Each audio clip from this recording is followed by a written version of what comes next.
You can read and worship anything you want to, but know the truth, and the truth will make you free. That's it. You got that right. According to who? That's why the King James is called the authorized version, because it was authorized by the king. Now, anybody who knows anything about King James knows he was a homosexual murderer that raped boys and then killed them after he raped them, and then would go out hunting and kill large animals and cut them open and lay in the blood. So he obviously had some problems. And he's the one that authorized the Bible, the King James Bible. So that's why it's called the authorized version. He didn't give you the real one. This is the authorized version. This is what you're supposed to read as far as the king's concerned. Well, most of the people who talk about the authorized version, they state that he has nothing to do with it. But the scholars that he... Oh, of course. Of course. So this is, oh, yeah, absolutely. But you got to know as well as I do that if the King of England hires you to do some translating, he's going to check it out before he puts his name on it. And if you put anything in there that he don't like, you got to know that he is the king and he can take it out. And then when you look and see, and you know the scholars that he chose to write, they were all Freemasons. They were all Freemasons, absolutely. And there you have in the connection. The connection. You just look at where they came from. They were all Freemasons and Rosicrucians. Yeah. So therefore, the king would say, "Here's the deal. You translate it. And if you put something in there I don't like, you can bet I'm going to take it out." that should be documented. Oh yeah, absolutely. We know how much was taken out by King James. We know exactly what was taken out. There are books written about all the things. Here are the things that King James took out of the Bible. Now here's what was in it originally, and here's what he authorized. But see, he didn't authorize this, so he took it out. Do you have access to the book Demonology? His original one? James, Yeah. I have a photocopy of it. It's a very difficult book to find. Is there any way I can get that? Probably so. If I could run you off a copy. It's a thick one though. What's the name of it? Demonology by King James. King James wrote a book called Demonology. Well, why not? Why not King James? He knew all about it. Now, he was asking for some authentication. Yeah. One is a secret way that the scholars, the head man signed it when it was completed. In 46 songs. 46 words from the front and 46 words from the back will give you Shakespeare. Yeah, good. But it wasn't Shakespeare, you see. Yeah, Shakespeare was probably a code name. It is a code name for a society, for writings, a literary society. There's a whole thing on that up here in Manly P. Hall's book on Shakespeare. Manly P. Hall's book on Shakespeare. Secret teachings. Yeah. Where Shakespeare was not an actual man, it was the signature of a society, a secret society. And if you spell out their agenda, it spells out Shakespeare. So it was like a writing society that was promoting an idea, and they made it look like it was one man's writing. But the idea I will get into later, but it has to do with the preeminence of the British over the rest of the world. The British and the English. British comes from the Hebrew word berith. Berith means a contract or a covenant, and ish means man or men. Therefore, British is berith-ish, which means the men of the covenant, or the men of the new covenant. And the men of the new covenant are going to be, and the new covenant, of course, is the New Testament, which is the promise for a kingdom that will unite the world, God's kingdom. And it will unite the world. That's why England is called the United Kingdom.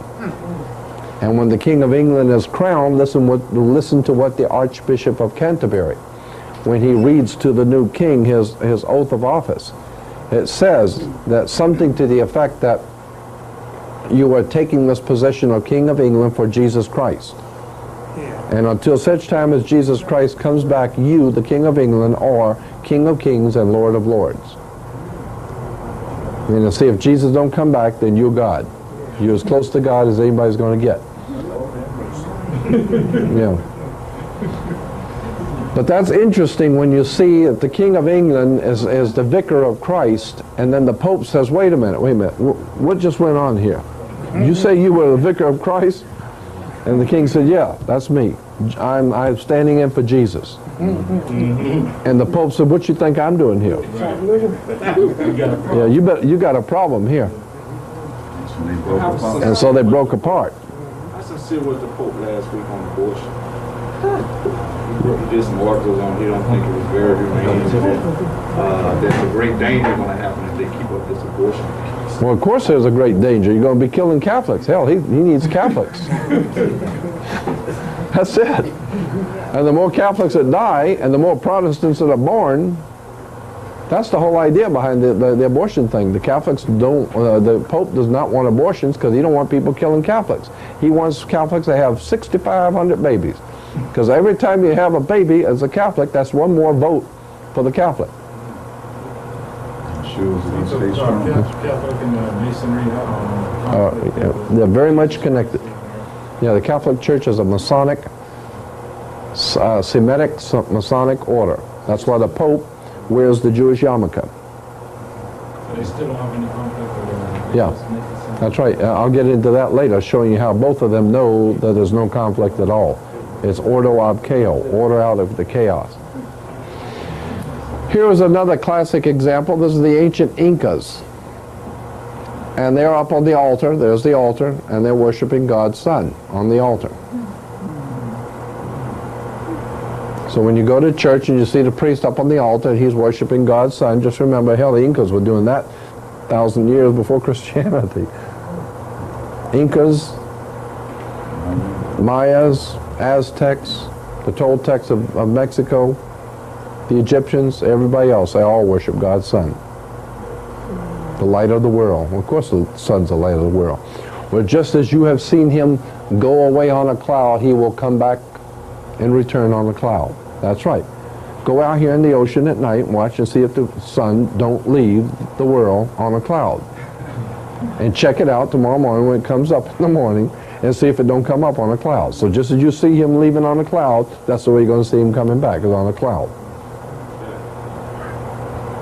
Well, yeah, but that's just the sun. Well, that's all we're talking about, Jack, is just the sun. From S-O-N, S-U-N to S-O-N? That's right. That's right. That's where the confusion comes in. It was originally S-O-N to S-U-N. S-U-N is S-O-N. Sun, sun. Yes. You transpose the word. And one is real and one's a symbol. And Jesus is the symbol of the Son, God's Son. That's why he has 12 helpers. The 12 apostles are the 12 tribes of Israel, and the 12 brothers of Joseph, and the 12 great prophets of Israel. Everything's 12. The 12 brothers of Joseph, the 12 tribes of Israel, the 12 apostles. What do you think the 12 is? It's the 12 months of the year. The 12 constellations, the 12 signs of the zodiac. The Great Seal, of course. It's the 12 signs of the zodiac, and they hang out with God's Son. Well, of course they hang out with God's Son. As a matter of fact, that's all the Son does is hang out with them chosen 12.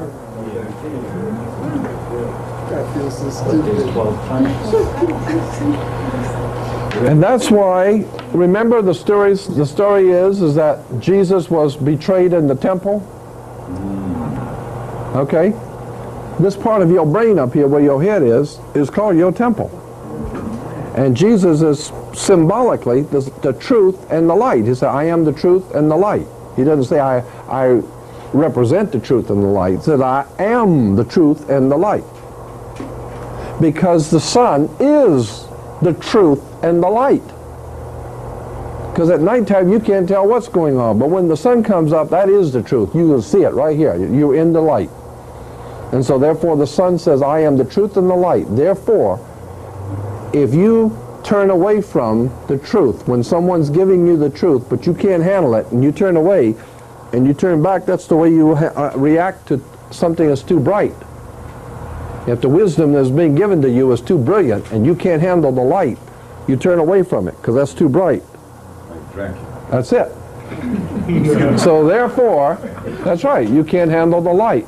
So the point is, you just put to death, you just caused and made the judgment. You made the judgment to put to death God's Son.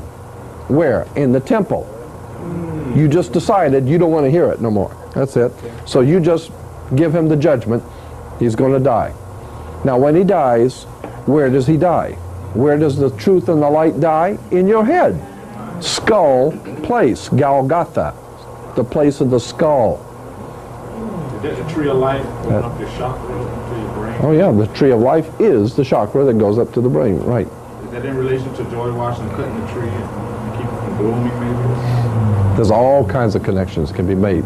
But I'm just saying that that's where we put to death God's Son, is in Golgotha, or place of the skull. In other words, in your head. That's where you put the light and the truth. In your head. That's why I say my people are destroyed for the lack of knowledge. So the original version of the Bible, what's happened? Where is it? I don't know what's happened to that Number one. one, what is the original version? Yeah, that's the big question. And then what happened to it? Okay, you said that there were parts that were left out. Yeah. And, okay, and you said you have access to those parts. Yeah. So, but that's not even important. What is actually important is the original, not even the one that King James got a hold of and he messed up, but you need to go back to the actual original writings from whence the Bible came from. If you go back to those originals, now that's where you're really getting into the serious stuff. And that's the Naj Hammadi manuscripts of Egypt. That's the Dead Sea Scrolls of the Qumran community. Right. And then once you've gone through the Naj Hammadi manuscripts, the Naj Hammadi library in Egypt, and the Dead Sea Scrolls, and find out what's really in the Dead Sea Scrolls, then you're ready for Gerald Massey and Albert Churchward and Godfrey Higgins, and the whole story begins to open up big time. Right here. I can give you the books right over here. Gerald Massey. That's it. Once you've got that,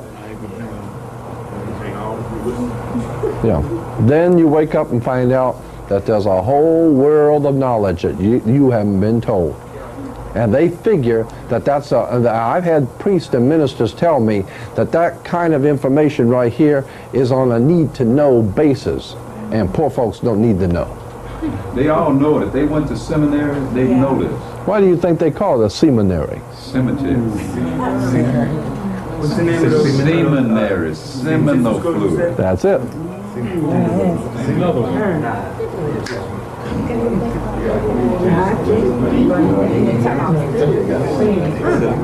They go to seminary to learn how to give it to you. That's it. It's incredible. Yeah.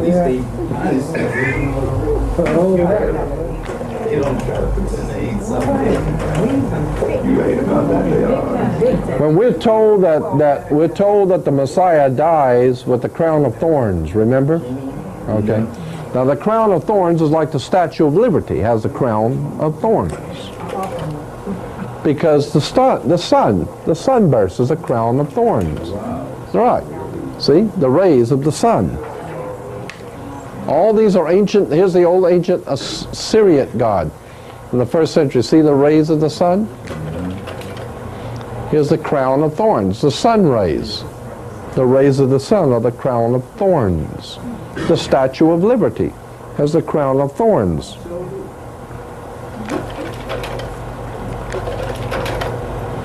Now here, this chump has God's Son in his heart.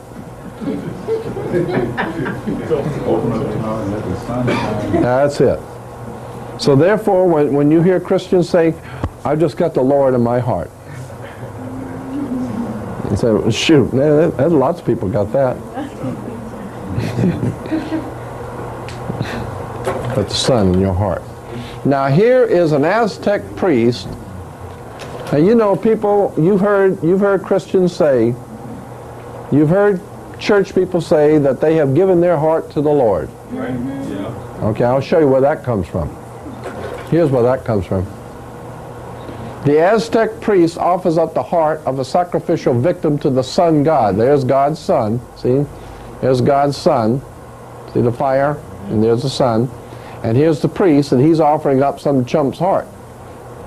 See? So he's offering up a heart to God. Now, of course, he's not offering up, incidentally, he's not offering up his heart. He's offering up somebody else's heart. Yeah. Yeah. Now, here he is. See the Aztec human sacrifice. He's offering up his heart, somebody else's heart, to God's Son. So whenever you hear somebody say, yeah, I gave my heart to the Lord, well, that chump did too. But he didn't give it willingly, but he gave it to God's Son. So that's why it don't impress me to hear somebody say, well, I gave my heart to the Lord. Oh, are you kidding? Only for a few moments, though. Not for long. That's what the Aztecs used to do. They cut open the chest and pull out the heart and offer it up to God. They give God's Son their heart. You remember that temple of Doom thing? Yeah. Mm-hmm. Now here is the fish god Dagon from the old ancient Hindu. Dagon. Or Dagon. Dagon. Yeah. What's the big muscle guy? Arnold Schwarzenegger. Yeah. Oh, yeah. When he's going to raise Dagon with the horn in the head. Yeah, right. Well, there it is. And that's where we get the story of Jonah and the whale. Goes back to the ancient Hindu. The Hindu, and we're talking about 3,500 years before Christianity, the Hindus had the story of the great prophet who was swallowed by the fish.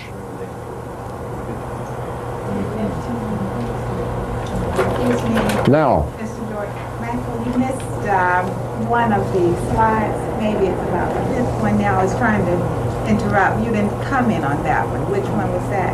It looked like it had a sun and a face coming out, but you skipped that one. Oh, no, that was just showing you that priest of worshiping the sun. Just one more priest worshiping the sun.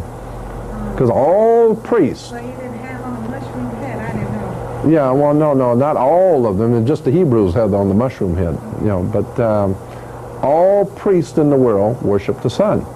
All of them. I just didn't want Everybody dresses different, and looks different, and says different things in different languages, but that's all the same thing. They're still worshiping sex, drugs, and the sun. That's it. So that's the bottom line. Yeah, and that's it. What you see is what you get. Right. And here's the fisher god. Here's the god again, the fish god. Now this is Dagon, the fish god. Okay, now let me show you here. Here's Anis, one of the old ancient Anis, the fish man. He's an ancient god in the Babylonian Sumerian system. He was called Anis, the fish god. Okay, and he's wearing the fishes. Now here is a Assyrian king or god wearing the fish head. See it? Now, when you see the Pope, see, when you see the Pope is wearing the fish head, see?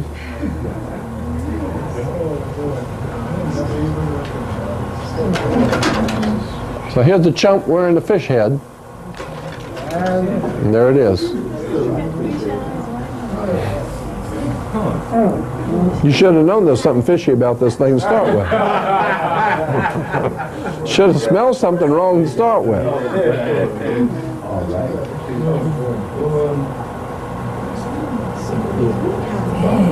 Then they went on, the Scandinavians took it and they had Freya.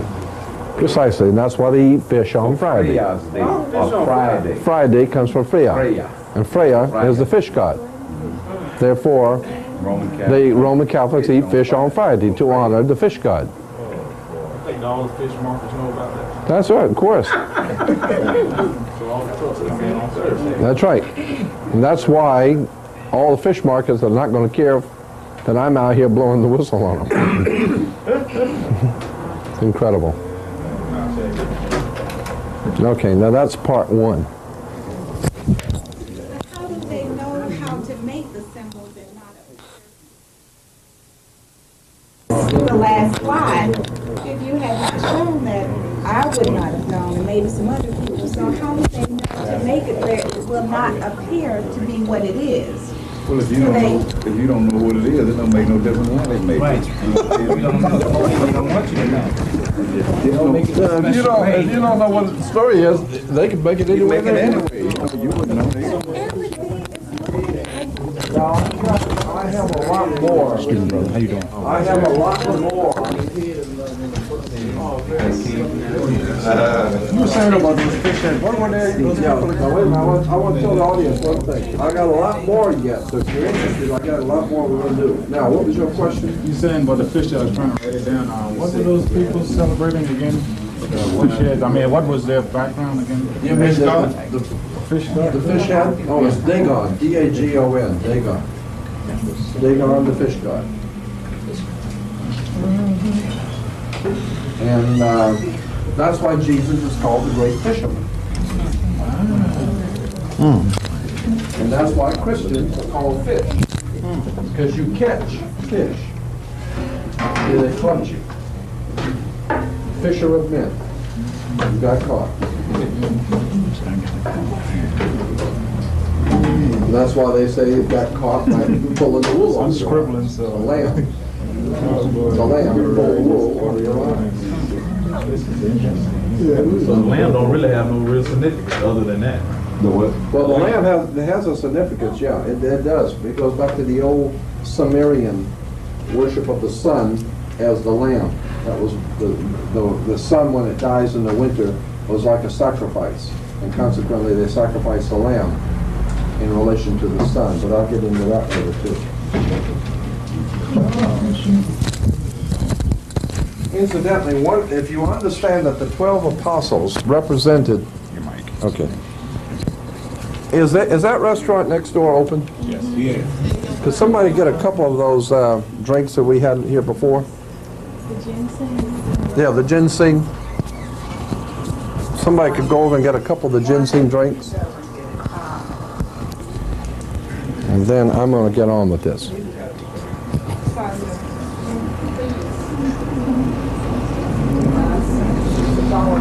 If you understand that the 12 apostles were based on the 12 signs of the zodiac, or the 12 months of the year, okay?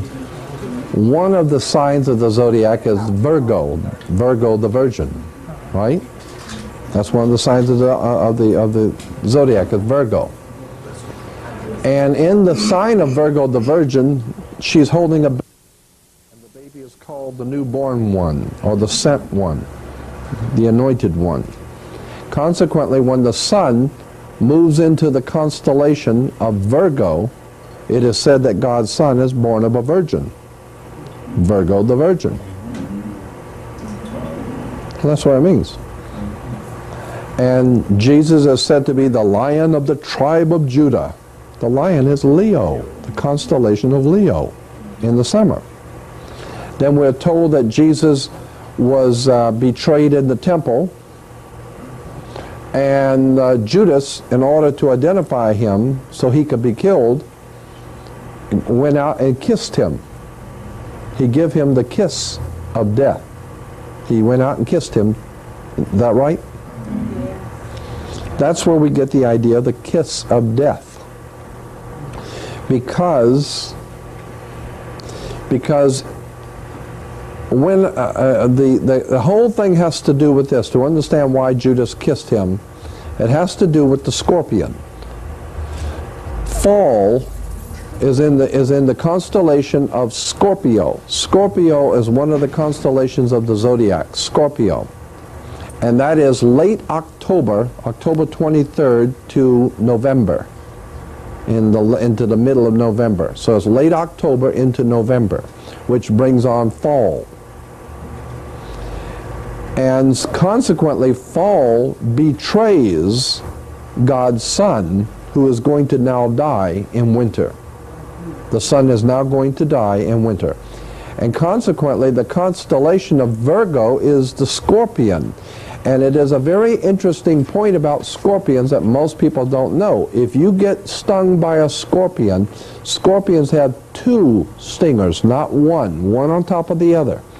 And if you get stung by a scorpion, they will tell you in the Middle East that it looks just like a human lips. That's what the incision looks like. If a scorpion stings you, it looks like a top and a bottom lip. And so therefore the ancient people called the scorpion's bite the kiss of death. That's why the mafia on Malta has many scorpions. So that was, the mafia said that when they were getting ready to kill you, it's like the kiss of death. They give you the kiss. That's not because they love you, that means you're dead. Go lay down somewhere because you're dead. So they give you the kiss of death. Consequently, Scorpio, or the scorpion, which is a symbol of fall, Scorpio, late October, early November, gives the kiss of death to God's Son, because in December is winter and he's going to die.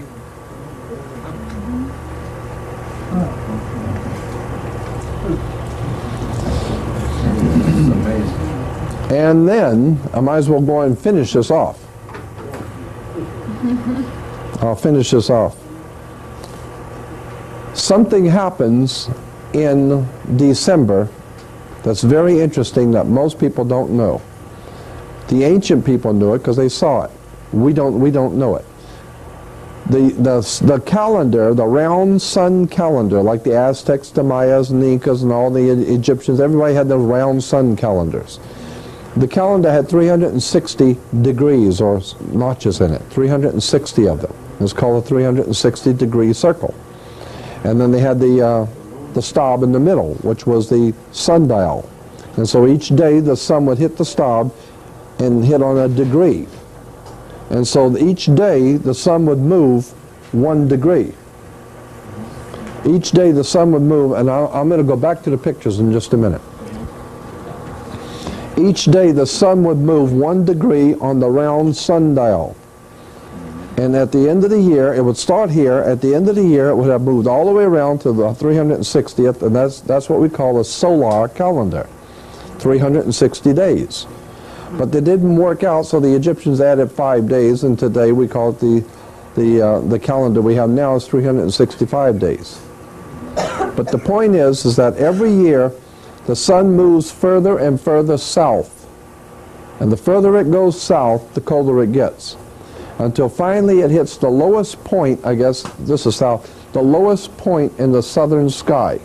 And when the sun hits the lowest point, and it's not going to go any further, that happens on December 22nd. December 22nd, the sun moves into the southern sky at the lowest point. Right. And so on December 22nd, on the sundial, the sun hits on a particular degree. And on the 23rd, it's still on the same degree. And on the 24th, it's still on the same degree. The sun does not, it goes all the way down. Each day it's moving 1 degree each day, until finally it hits down at the lowest point, and something happens where it does not move on the sundial for 3 days. For 3 days it comes up, and on the sundial is on the same degree. The ancient people said anything that's been moving all year long and has stopped, it's dead for 3 days. So the sun is in his tomb for 3 days. God's Son died for 3 days. That's right, because it was moving all year long, and it ain't moving for 3 days. That means it must be dead. And then on December 25th, the dial moves 1 time backwards, 1 degree backwards on the sundial backwards, which means now it's going to start coming back toward the northern hemisphere. It's coming back. So each day it rises and rises, and it's getting warmer and warmer until the first day of spring. So on the first day it rises is on December 25th. Therefore today we celebrate God's birthday, God's Son's birthday on December 25th. That's right, because the sun was dead for 3 days. Now it moved again. So anything that was dead for 3 days and starts moving again has got to be born again. So therefore we're all going to be born again. So now the sun starts coming back to the northern hemisphere because we done celebrated his birth, and he's born on December 25th. Now as the sun's coming back and it gets up here to the first week of spring, all of a sudden life comes back to the earth. Boys chasing the girls, women chasing the guys, everybody's drinking, and life has come back to the world. All the plants are growing, and everybody comes back to life. All the animals come out from hibernating, and it's good times again. Consequently, right, so consequently, the sun had died in winter and was dead for 3 days. Therefore, we are celebrating, and even today we say, when someone dies, we say, grandmother passed last night, or they passed on, or they passed away. But the word pass is always in it. They passed last night, right?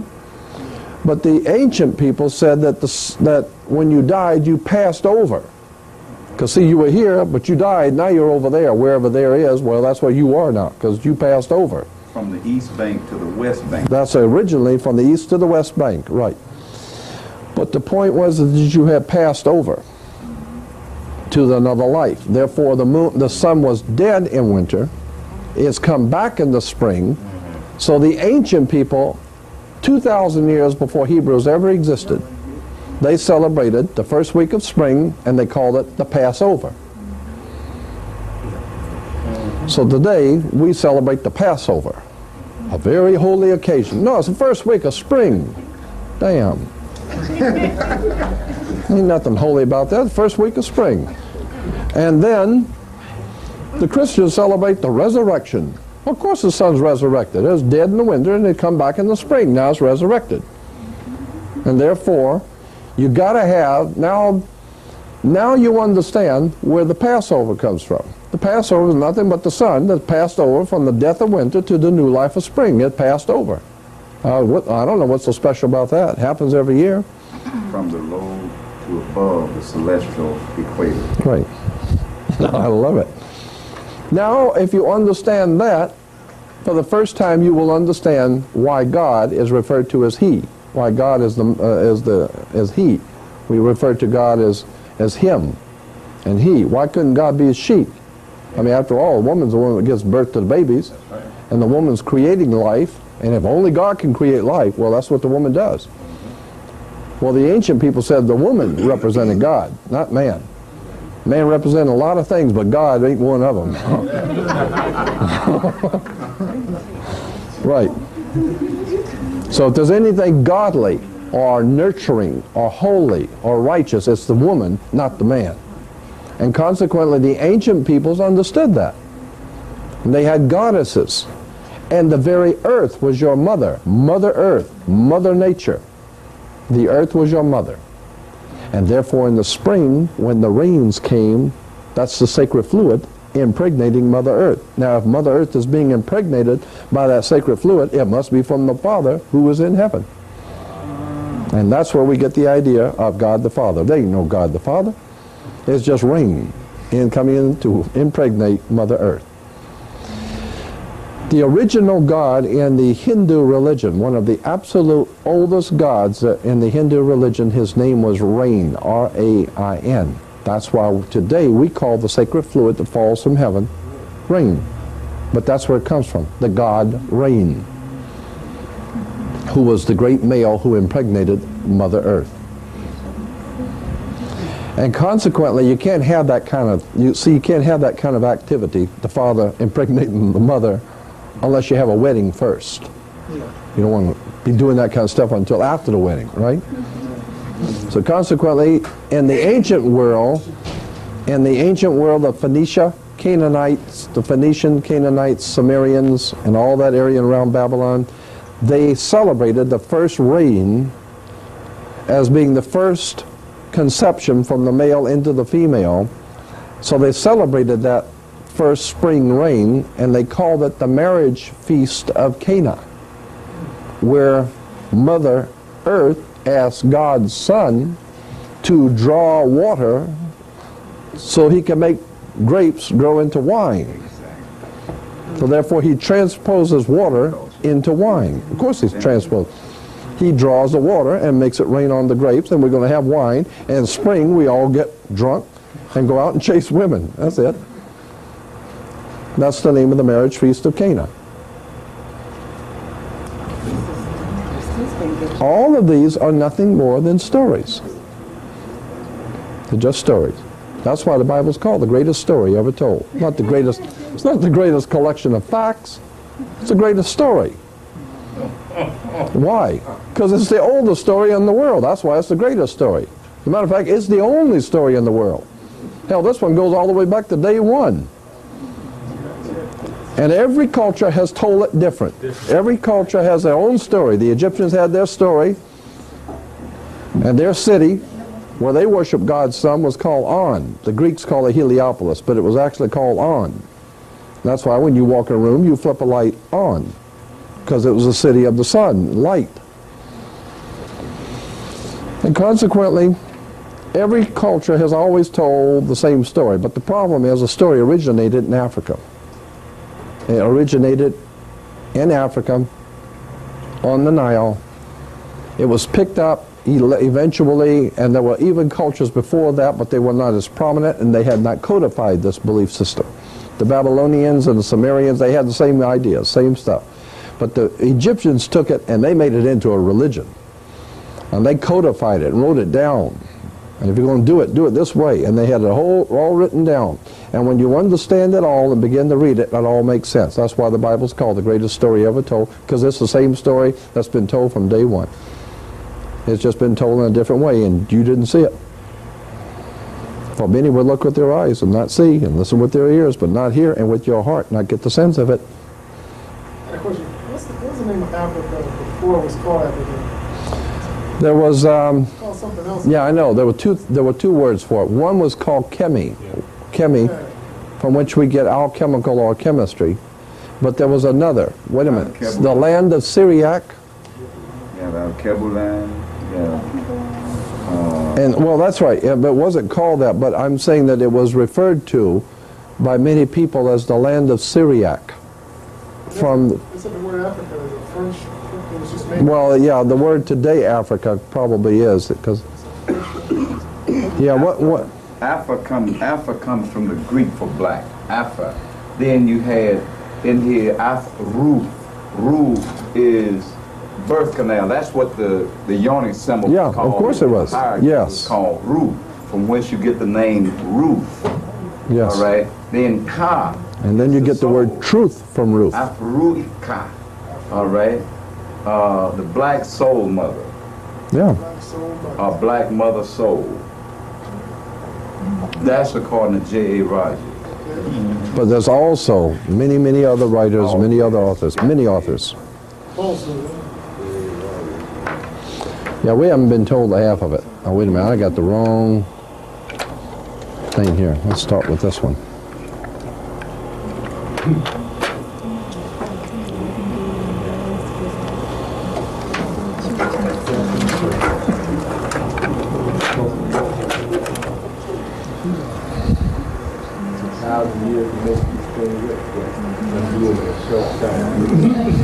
You realize how many people have went to church and bringing money and giving money to the ministers and paying for all the church and paying for this and paying for that for the church, and come to find out,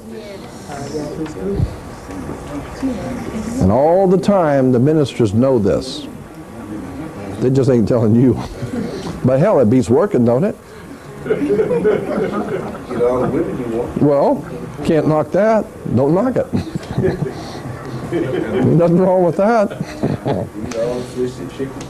That's it. It's incredible. Oh, yes. Oh. What were you going to do with this? Are you going to be... It's just a condenser mic. No, I know, no, I'm talking about the film itself. Oh, good, okay. I have so many people coming in on a lot of things I do. People come in and tape them and end up, they're being sold in France somewhere or something.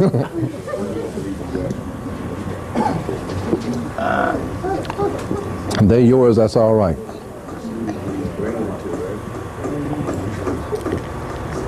Anyway, Let's get back to it.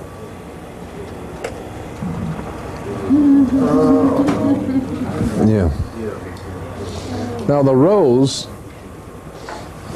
as it is used in politics and occultism, goes back to the red rose is connected to the Tudor dynasty of England. The Tudor dynasty of England, or the royal dynasty in England.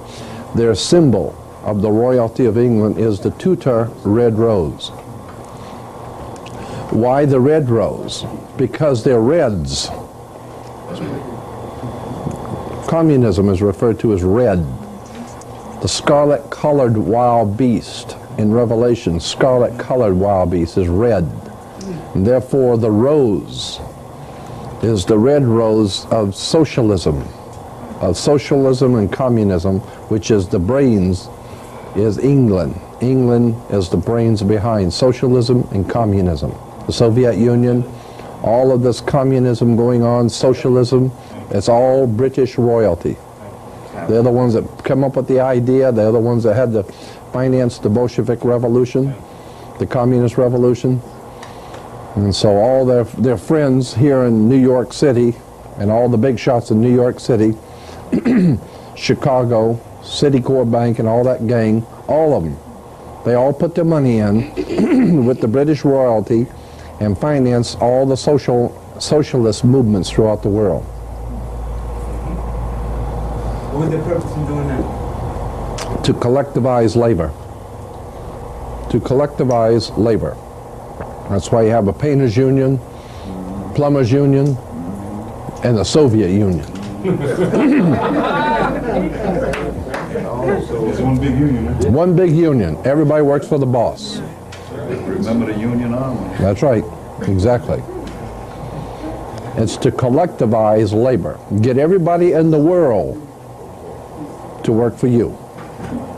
And therefore we'll have God's kingdom. Everybody will be on their knees, and we're going to smoke cigars in New York up there at the Waldorf Astoria, and the Queen of England will make another billion, and the Rothschild House of Rothschild will make another 100 billion, and all the poor folks will never wake up, and they'll never suspect, because they're waiting on the Lord to come back. And they ain't never going to see it coming. Well, is it true that the Social Security number is the mark of the beast? I don't think so, but I could be wrong. I think the mark of the beast, I have my own idea about what the mark of the beast is. If it is not the mark of the beast, it's a good try. It don't miss it by much. You know, it's a good one, but I don't think that's it yet. I'll tell you what I think, and this is just what I think. In Freemasonry, in world Freemasonry, there is a faction, there's a particular kind of Freemasonry connected with the York Rite, which gives us New York. New York comes from the York Rite, or the Duke of York, or York Rite in England. And the symbol for the York Rite is called Mark, M-A-R-K, Mark Masonry. M-A-R-K, Mark Masonry. And in ancient England, when the Freemasons would build something, that would say they would put their mark on it. And that was a Masonic mark. So when they would build something or great sculpturing or a picture of something, whoever did it would put their mark on it. And the symbol for Mark Masonry is the triangle within a circle. And that's what I think is the mark, is the triangle within a circle. And since you brought that up, I'm going to show it to you right now.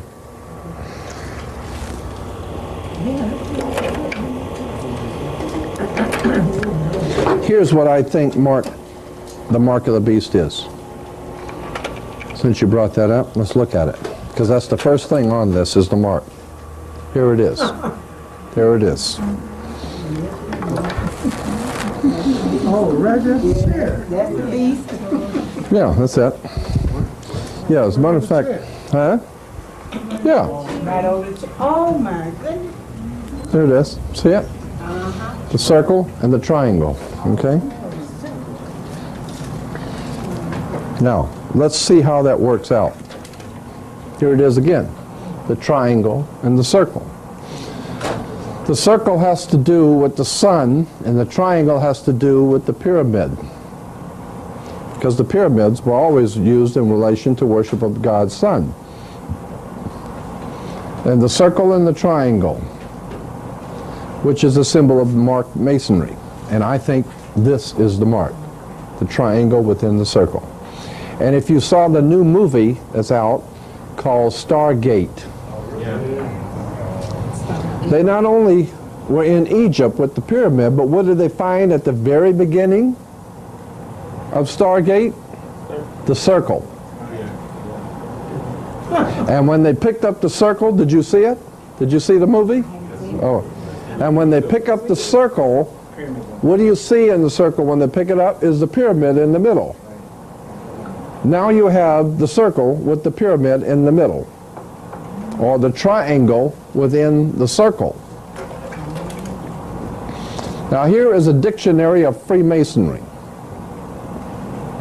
And here's a symbol out here on the there it is. You see that triangle within the circle? Now, here's the double-headed eagle, there's the Bible. There's the Bible. There's the hammer of Thor. Here's the cross and the crown. We'll get to that later. But here's the triangle and the circle. Now that's why the triangle is within the circle. See the circle, and there's the triangle. See? And this is Freemasonry, the dictionary of Freemasonry. The triangle is within the circle. That's why this triangle is within the circle. Now here in El Salvador, the national coat of arms, is a triangle within the circle. El Salvador. The two blue stripes with one in the middle. The white in the middle on the two blue stripes. The triangle within the circle, El Salvador. Nicaragua. The two blue stripes, the white in the middle, the triangle within the circle. I think this is the mark of the beast.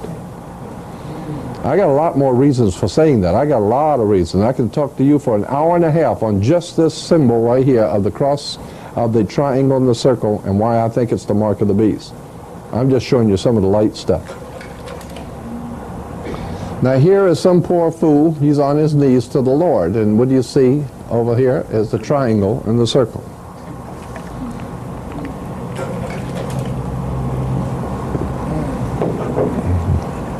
There's the Masonic Lodge, and over here you'll see the triangle and the circle again. This is the lodge of the Mark Master Masons. And there's the triangle and the circle, and then here is the Royal Arch Freemasonry with the Bible, Star of David, and up here you will see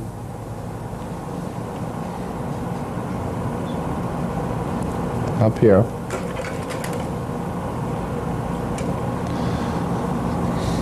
the triangle and the circle again. Now here is the School of Theology over at Claremont School of Theology in California. It's one of the many theological institutes, theological seminaries. What do you see on the pulpit? Huh?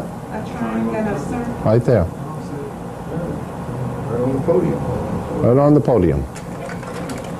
And that's from the Claremont School of Theology.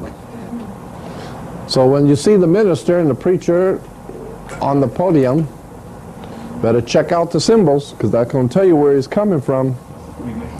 You better believe it. That's Mark Masonry. He's got the mark. He's taken the mark.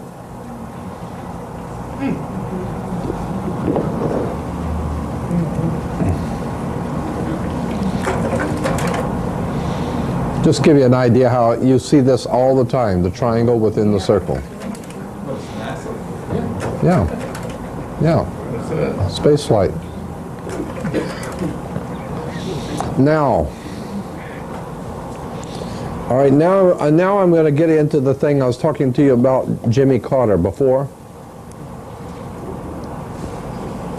Masonic orders of fraternity.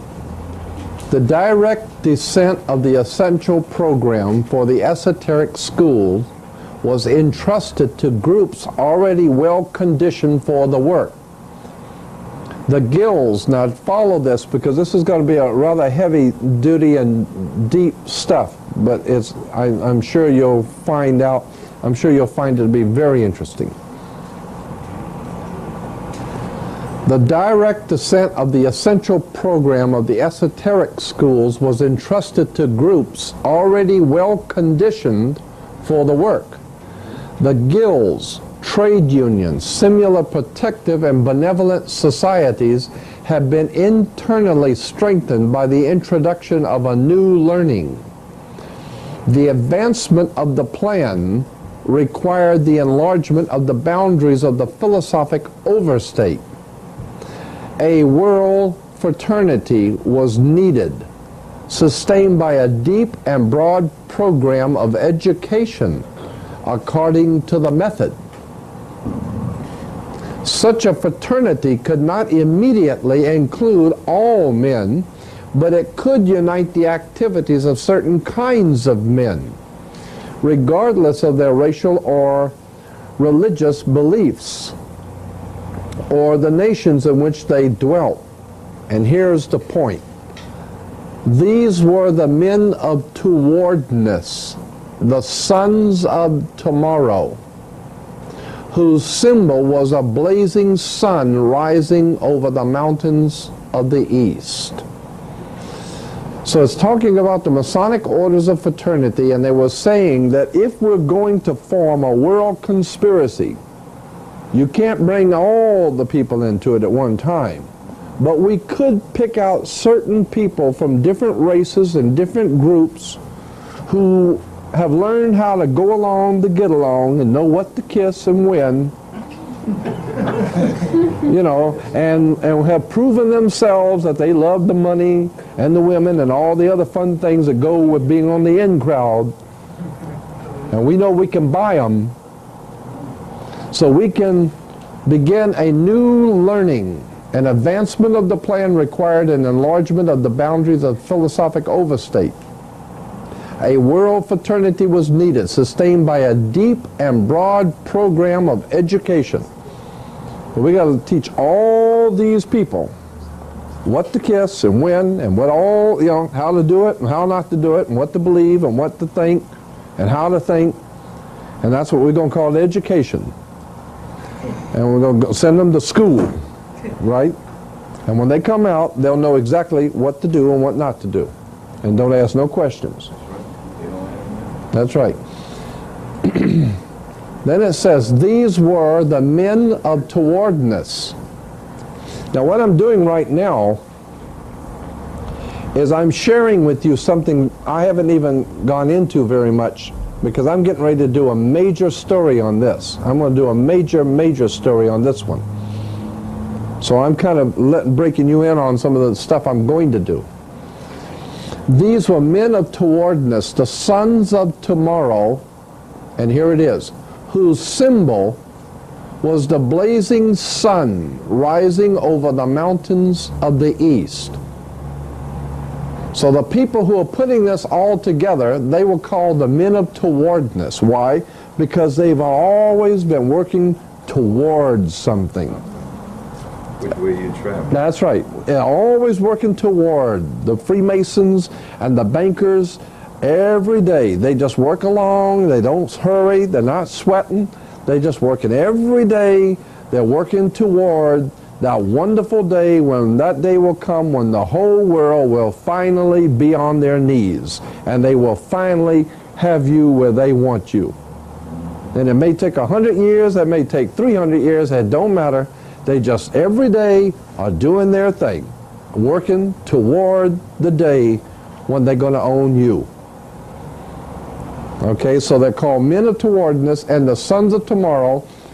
whose symbol was a blazing sun rising over the mountains of the east. Don't forget that. Their symbol is the blazing sun rising over the mountains of the east. While it is difficult to trace the elements of a pattern never intended to be obvious, the broad shape of a design is dimly apparent, the invisible empire. So what it's saying is that if it's hard to figure out, it's supposed to be hard to figure out. Not supposed to be easy.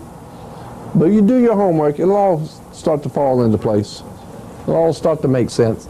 Here we have from the old Assyrian Babylonian mythology, the sunrise. And remember, I told you the Semitic theology, Semitic Freemasonry goes back to the old Phoenician, Canaanite, Assyrian. And here is the sunrise. The god Shamash appears above the mountains of the east. Remember we talked about the blazing sun rising over the mountains of the east? As far back as the Assyrian Babylonian mythology, they had the god Shamash appears above the mountains of the east, while his two servants opened the heavy eastern gates. Here in the Israelites are going toward the sun over the mountains of the east. Here in Hebrew Freemasonry, you'll see the Bible, the square and the compass, and the rising sun. Here in the book, 9.5 Mystics, the Kabbalah, today, we have chapter 9 is the way of one who is caught between the suns of a dying and a dawning day. So when you talk about the Hebrew Kabbalah, chapter 9 is the way of one who is caught between the suns. One sun is the dying and the one sun is the dawning day. So it's the sun of the old sun who's dying and the new sun who's coming. Here is the chair that George Washington sat in when signing all the documents to found this country. And up here, well, here it is. So this is the same. Here's the chair with the sun. See the sunrise on it? But now at length I have the happiness to know, says Washington, that it is a rising and not a setting sun. Remember, the one who's caught between the suns. And he's saying, now I'm happy to see that what we're doing is we're working on the rising sun instead of the setting sun, because I thought we were dead, but maybe we're on our way up then, right? So these are the priceless relics of the Constitutional Congress, the rising sun chair, used by George Washington. So he said it is a rising and not a setting sun. Here is from the Encyclopedia Britannica an article on Russia. And down here I photocopied this, enlarged it. So this is taken from the encyclopedia, and this is the flag of Russia, and this is the Soviet Union's coat of arms. Okay? Here is what the coat of arms says. First of all, the flag of Russia is a Russian, the red stands for revolution. Of course, it goes back to Rothschild, red shield. Rothschild is red shield. But the coat of arms, what do you see there? The sun coming up again? The coat of arms carries the motto, workers of all countries unite. The hammer and the sickle represents the spread of communism. Now watch this. You see the sun, the rising sun is a symbol of the dawning of the new day of communism. Now you're going to see how important this is real soon. Because we're talking about God's Son who's going to come back and bring the kingdom. God's Son. Well, just get ready. The coat of arms, the Soviet Communist coat of arms, the sun rising on the earth, it says the rising sun is a symbol, and these are important words, that's why I'm rereading them. is a symbol of the what? What is that word? The dawning of the new day, end quote. Okay? Now, can we have the lights for 1 minute? Not two, just one.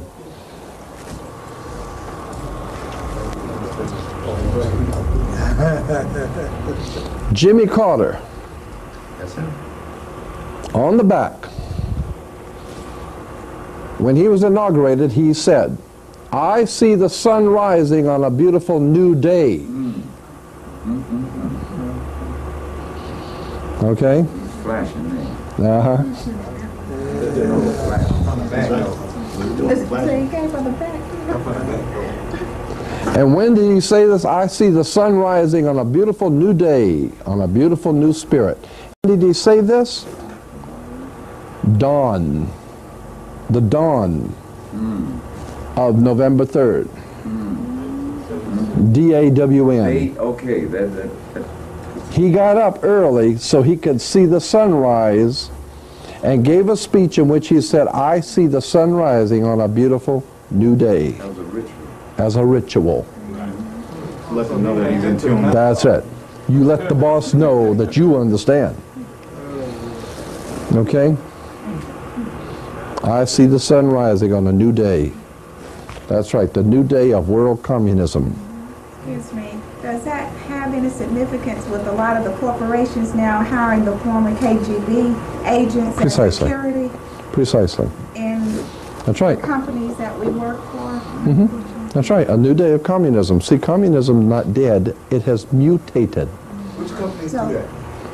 Are you talking about You want me American to name a couple? companies? The American companies or the Russian companies? There's all kinds of companies that are doing that. IBM, Coca-Cola, Yeah, AT&T, yeah. all the major corporations. It helps set up so y'all working in line. And so that means, does it mean that if the martial law, whatever, they get ready to make a move, they won't have any, Well, no, I'll tell you what it means. In my other slides, I will show you what that means. okay. Well, just keep that question in mind. I'll show you what it means. But I wanted to bring out and call your attention to, and I can do it more yet, but I just want to call your attention to the sun rising as a symbol of the dawning of the new day of communism. And Jimmy was so proud to say, "I see the sun rising on a beautiful new day." That's because you know who he is, and you know who he's working for. So if you think that he's acting like a communist and all this is a totalitarian state you live in, you damn right it is. Or how does Habitat for Humanity, what he's doing? That's what communists always do. The Communist Party is always out there for the working man. The poor working folks, the poor folks, he always out there to help the poor folks.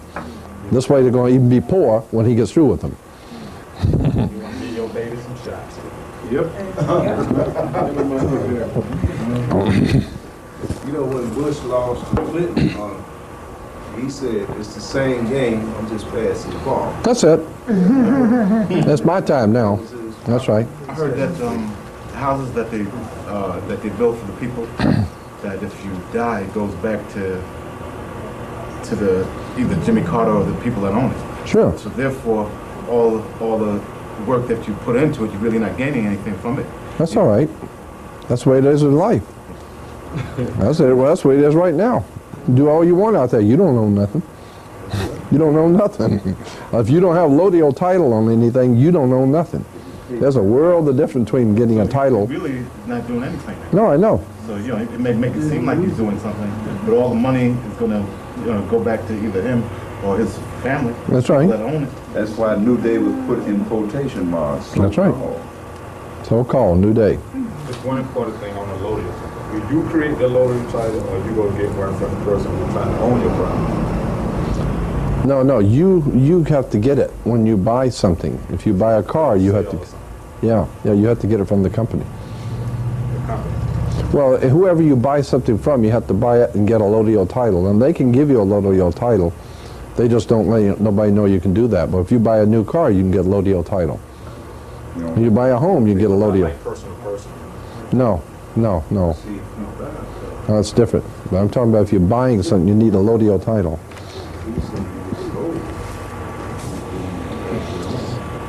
Okay. I just wanted to throw that little piece in. I got a lot more on Jimmy, but that's just a little quickie I want to throw in and let you know where he's coming from. So Jimmy sees the sun rising on a new day, and so do I. And Jimmy understands what it really means, and so do I. Now here we have, this is interesting, that this symbol came out for the Soviet Union right around 1937, 38, 39. Okay? Before, this symbol here for the Soviet Union came out into public use about 1938, 39. All right? And in 1939, 38, 39, when this symbol came out with this stuff here, the new day of communism, the dawning of a new day, when this came out in 1939, the big shots in New York had a big party, and they called it the World's Fair. And in the World's Fair, the symbol was the dawn of a new day. The New York World's Fair. And that's right, there it is, the dawning of the new day of communism. And here it is, the new day.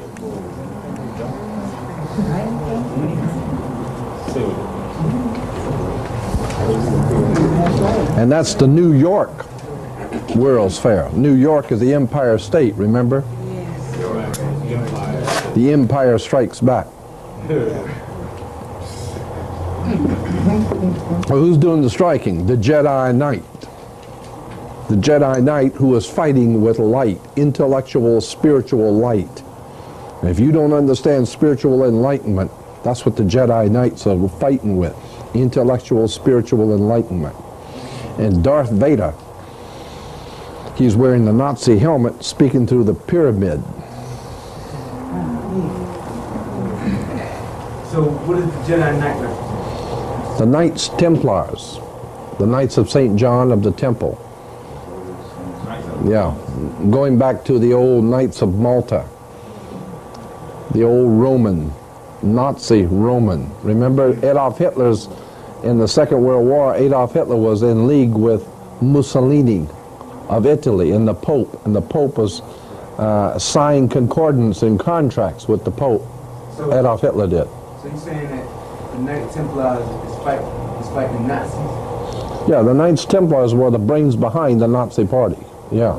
But they were supposed to be fighting against one another because now yeah, I know. That's right. That's where I'm going to get into later, showing you how all of this stuff was set up purposely. The different sides were set up purposely to fight each other. So Steve Harvey is really working with him. Oh, yeah. Well, that's how come he gets to be Spielberg. He's not stupid. There's that son of enlightenment coming up again. In Russia, there they are, all the poor people waiting for the sun to rise on the new day. Like the Japanese flag. Yeah. And here's the Peace Festival at Lenin Stadium in Moscow. Now here is the, so this is a $50, I think. The Liberty Dollar? Is this the Liberty Dollar? Yeah, Liberty Dollar. This is the American Liberty Dollar, okay? And here's Liberty walking toward what? The sun. With the crown of thorns, incidentally. And the book says she is moving what? Toward the dawn of a new day.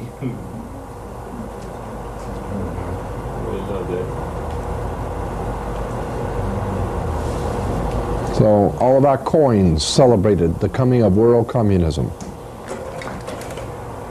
Now here's Charles Tez Russell, founded Jehovah's Witnesses, and he's out there preaching to the poor Jehovah's Witnesses that the new day is dawning. The new day. Everybody get ready for the new day to get on your knees and bow down and worship Jehovah, the God of the British Israel Hebrew Freemasonry. Jehovah. That's Freemasonry. Semitic British Freemasonry. Jehovah was supposed to be the devil. But now, That was supposed to be the devil. in my book, he is.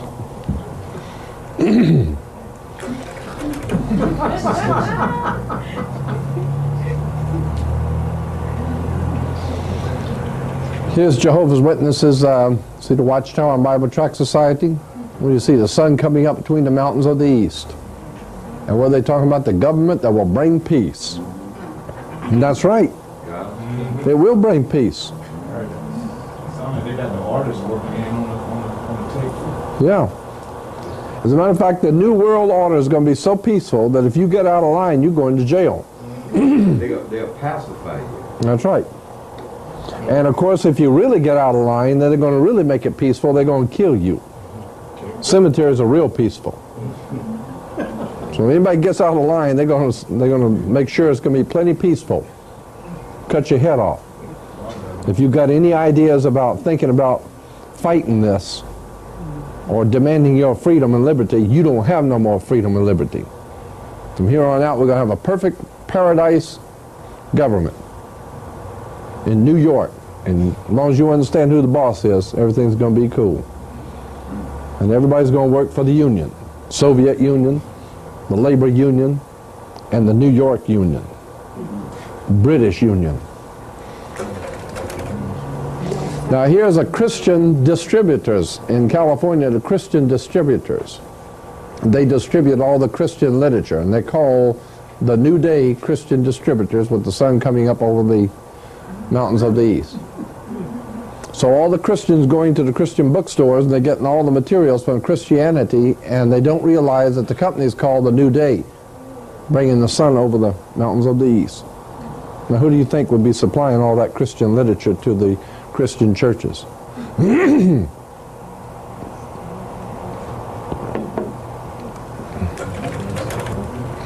Here's Richard Nixon. When he was president, he had a medallion struck for himself, and he's called the New Day for America, a new dawn for peace. New day and the new dawn. Of course, he he tripped up a little bit and screwed up. Yeah, made somebody upset. Yeah, he made somebody mad, screwed up. So they said, "Fool, you ain't gonna see no new dawn. You going home now. You ain't gonna see no new day." Yeah, him and BB. Now here in the movie 2010, if you remember 2001, that's the shape of the United Nations building.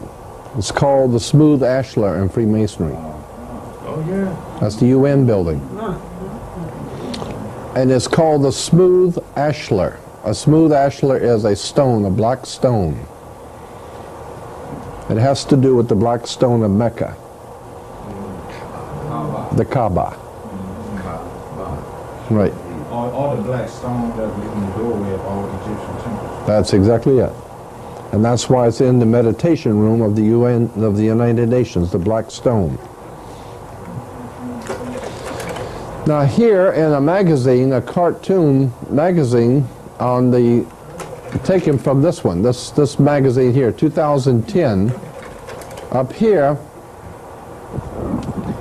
shows the sunrise in Egypt. No, this is in Washington, D.C. And here it is, the sunrise in the Soviet Union. And here it is in Egypt.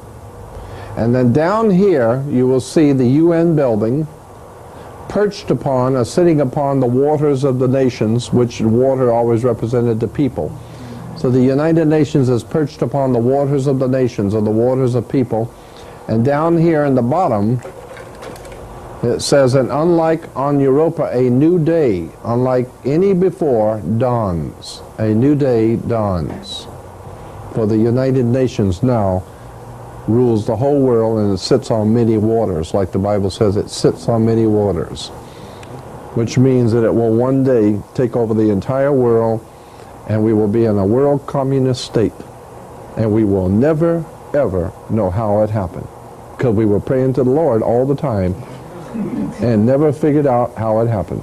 With your eyes closed. Mm-hmm. Amen.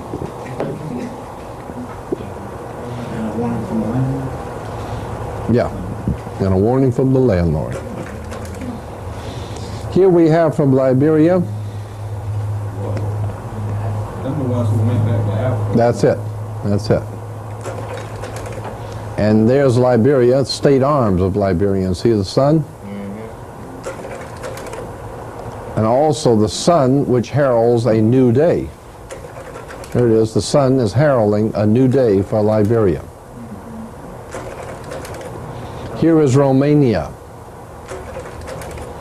And here's the national coat of arms, the state arms for Romania. And you see the sun coming up?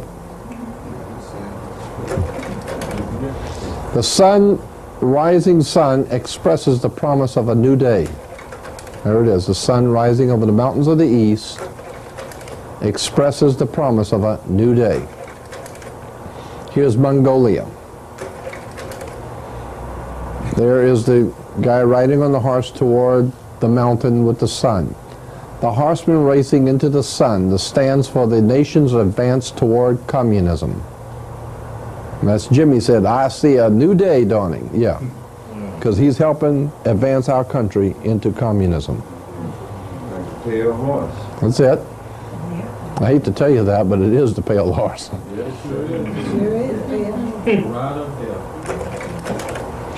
Here's Malawi. Okay, Malawi.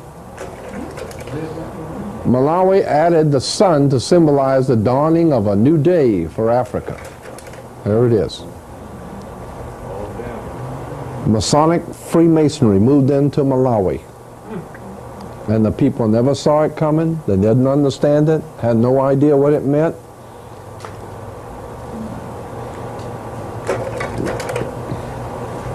It just meant the symbolizing of a dawning of a new day for Africa.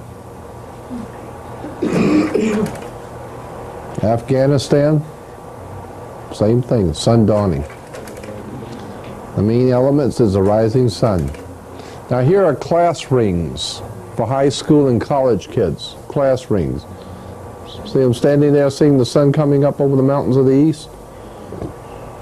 These are class rings you get for high school. Sun coming up. This one's called a new dawning. See the sun coming up for the new dawning. Here's another one. The sun coming up over the mountains of the east. These same people are the ones that control education. Bet on it. Reaching for tomorrow. Remember those sons of tomorrow? The sons of tomorrow. What do you see? The sunrise over the mountains of the east. Behold, a new dawn. A new dawning.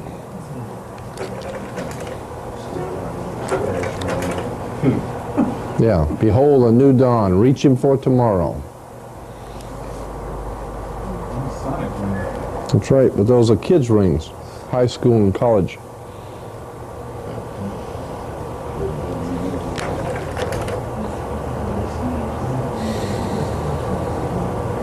That wouldn't be a fish mouth, would it? No, it looks like an angel. Yeah, it could be, but it's the looks like a bird, and but it could be the fish too. Yeah. Now here is a book you have right up here. Excellent book. I just pointed it out to somebody over here. It's right here. It's called Secret Societies and Subversive Movements. Excellent book. If there's a copy left over here, you ought to get it because it's sensational.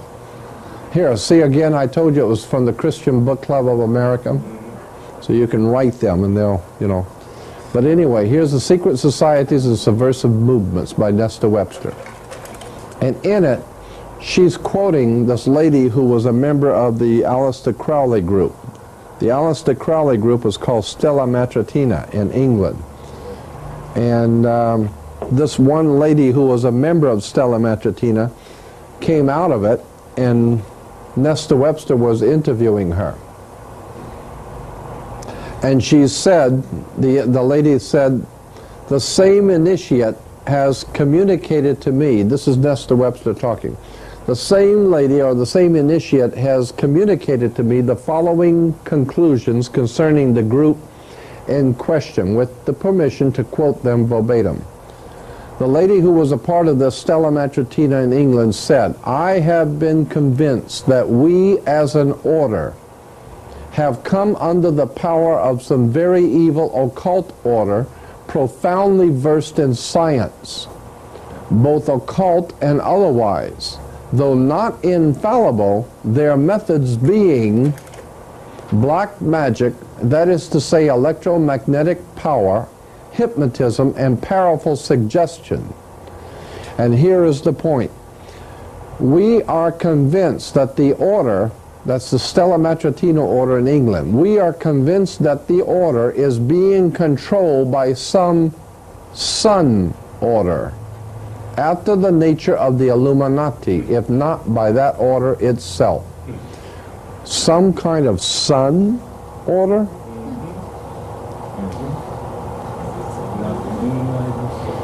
Right. So there is a sun order. An order of the sun. That goes back to Egypt. The ancient order of the sun. Exactly. In ancient Egypt. And there were priesthoods of the sun. And then there were other priesthoods who came in, and the Knights Templars and the Masonic Lodge picked all of this stuff up from the Egyptians and rewove it into a new deal. A new deal? A new deal. So it's a rise and fall, rise and fall. Well, it goes back to the sun, the rising and the setting of the sun. And the two suns, the sun of the, you know, how he said, between the two suns, one empire is going and another is coming up, which shows that there is a connection between the fall of one nation and the rise of another. It's not by chance. It's all being orchestrated by something that she calls a sun order. And that's what they call Freemasonry, a sun order. And a while ago I showed you how the sun has two wings, left wing and right wing. Therefore you got left wing politics and right wing politics. You got the right wing and the left wing. Of course that's what the sun has, is two wings. Somewhere you said that you don't think this is going to work. So if it fails, will it rise again? I don't know. 100 years, 100 years. Probably. It'll just continue trying until... Yeah, I think between good and evil. Yeah, it's the battle between, yeah. Truth and false. That's right. Yeah. Now I got my own idea about why that is. I have my own theory on as to why it is that 500 years from today we'll still be fighting the same battle. They'll be doing it a different way, but we'll still be fighting them the same way. The poor people, the working class people will still be fighting the manipulating people who are manipulating and exploiting and keeping everybody else ignorant and stupid and using them and abusing them. There's always been that war. You go back into ancient history, there's always been that few that exploit the many. And it may not ever stop, I don't know. And it's always been through ignorance. Yeah, it's always been used to ignorance. Parasite is always weaker than the host. That's it. But I got a theory about why it's happening like this and why it will always happen. But that's just my personal spiritual belief. Now, here's a classic example of how symbols are used in churches. Now watch this. We have a cross and the crown in Christianity. Here it is again on the Bible, the cross and the crown. It's on the Holy Bible, okay? Here in that book again of Freemasonry, we will see the cross and the crown. Okay? Now, keeping in mind you've got the Bible here and the cross and the crown there, and this is from that encyclopedia on Freemasonry, remember? Okay. Here we have the first 3 degrees of Freemasonry, first, second, and third degree. That's why when you go into a court, they're going to give you the 3rd degree. Now, over here you got the Scottish Rite and the York Rite. Here is the Royal Archmason, or the Mark Mason. It's called Mark Mason, the Royal Archmason with the triangle and the circle. Then you got the Order of the Red Cross, So when you hear about the Red Cross doing this and the Red Cross doing that, and give money to the Red Cross, just remember, when you give money to the Red Cross, who you're giving it to? You're giving it to the York Rite Freemasons in New York. Yeah, and they need your money like they need another hole in the head. I find that the Red Cross owned one of the, they manufacture one of the most well-known sniper rifles in the world. Oh, really? Singer Arms in Sweden. The Red Cross? Red Cross owned it. Well, that's great. That makes me feel warm all over. Yeah, that's it. That's the twin Felix. Yeah, the twin Felix. Yeah. Coming and going, they're going to get you. Now up here we have the York Rite of Freemasonry from New York, or York, England, okay? Now here is the symbol, the highest you can go in the York Rite, okay? You see, this is the Scottish Rite, and this is the York Rite. The Scottish Rite has 33 degrees. That's because Jesus supposedly died at 33. That's why it has 33rd degree. But the York Rite, the highest you can go in the York Rite, is called the Order of Knights Templar of the York Rite Freemasonry, okay? What is that symbol? That's the cross and the crown. You've already seen it on the front of the blue book on Freemasonry. Now remember that, cross and the crown, and remember it's the York Rite Freemasonry. Here it is again, the book called Pilgrimage to Virginia of the Knights Templars. And what do you see? Star of David with the Masonic handshake. And over here, the cross and the crown. We're talking about the Knights Templars. The cross and the crown of Freemasonry.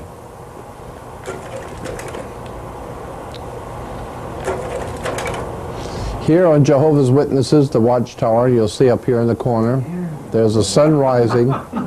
Yeah, that's it. There it is. And here's the sun rising over the mountain with the cross and the crown. Here's the Cross and the Crown Lutheran Church. Here is the Cross and the Crown and magazines. Here's the minister with his cross and the crown on the red cloth, the cross and the crown. Yeah, there he is. A nice all-American boy serving the Rothschild of the red shield on the cross and the crown, and everybody going to church thinking they're worshiping the Lord. And they are, Lord Rothschild.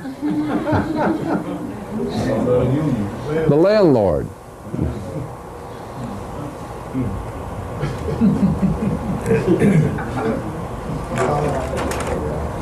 Here's Christian Science. Christian Science, their symbol is the cross and the crown.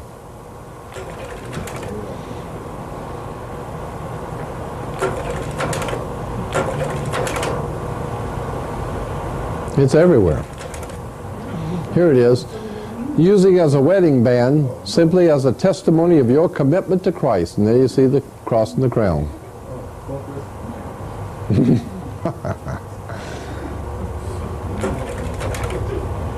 Here it is again.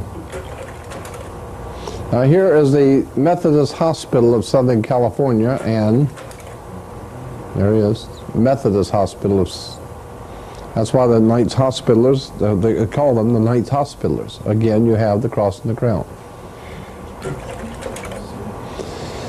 Here is a church in Van Nuys in California by me, the Community Bible Church.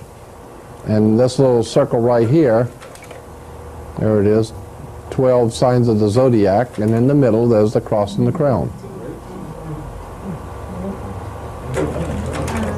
Now here's the Santa Anita Apostolic Church.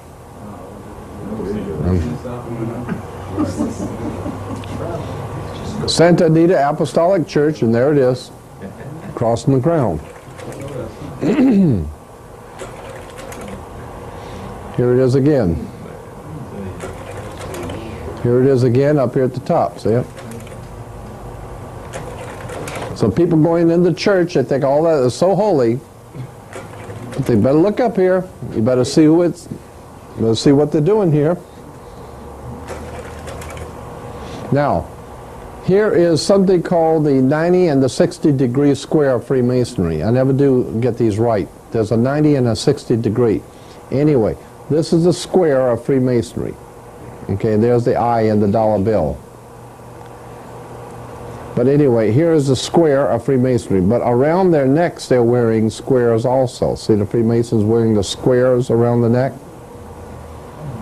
How come you got all them different symbols up there at the top, like the shrine? Yeah, this is from an encyclopedia. These are all the different Masonic lodges on the different continents. Okay, go back to the fourth one, the triangle in the circle. Oh. For a moment, all of our bottles and food and everything now has that. Even the football players' jerseys have that. So that means that I told you that was the symbol of York Rite. Right. Freemasonry. Does that mean that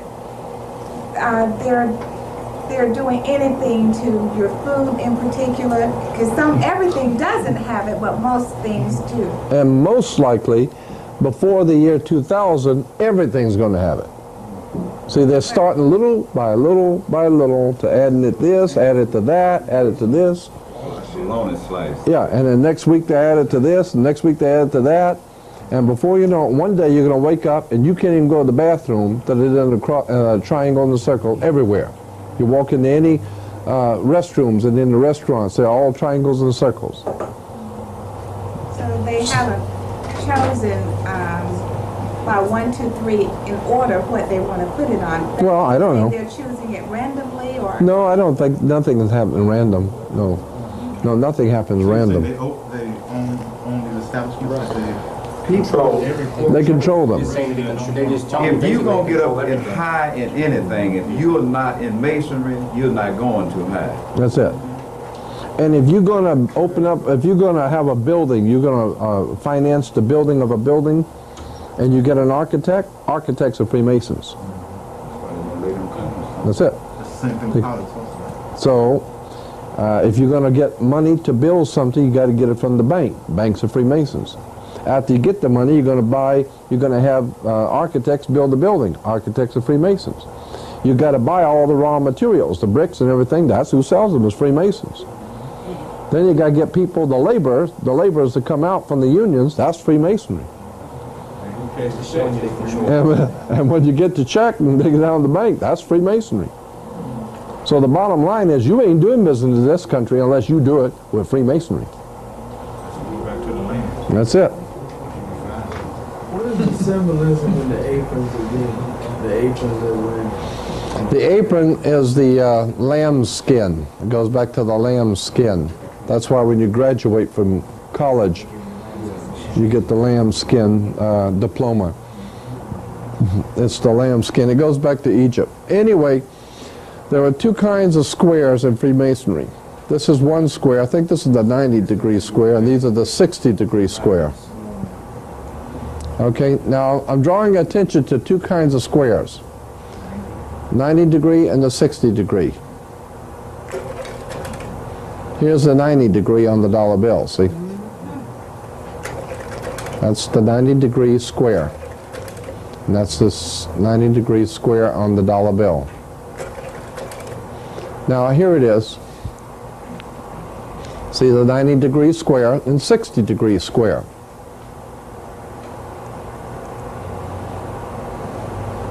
And that's connected to, of course, the Star of David. But check this out. You got 90-degree and the 60-degree square. What's the significance of that? Well, you'll see in just a minute. The difference between, now here is a 60-degree square, right? And see the Freemasons wearing the 60-degree square around their neck? That's why in the Olympics, when you win a gold medal, you put the 60-degree square. Then, over here, 60-degree square in Freemasonry. And here is the 90-degree and the 60-degree and the 90-degree in the church choirs. Marching down now. That's right. Everybody caught up in it. That means all the Messiahs don't have this stronghold for the Olympics here, right? That's right.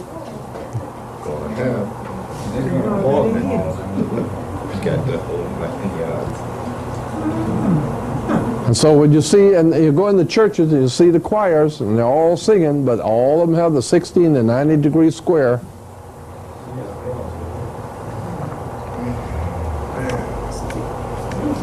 And they're singing praises to the Lord.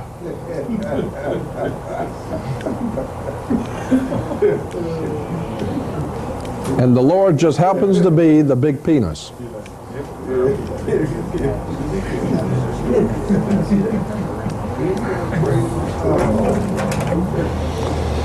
Now here we got the square within the Masonic circle, the square within the circle.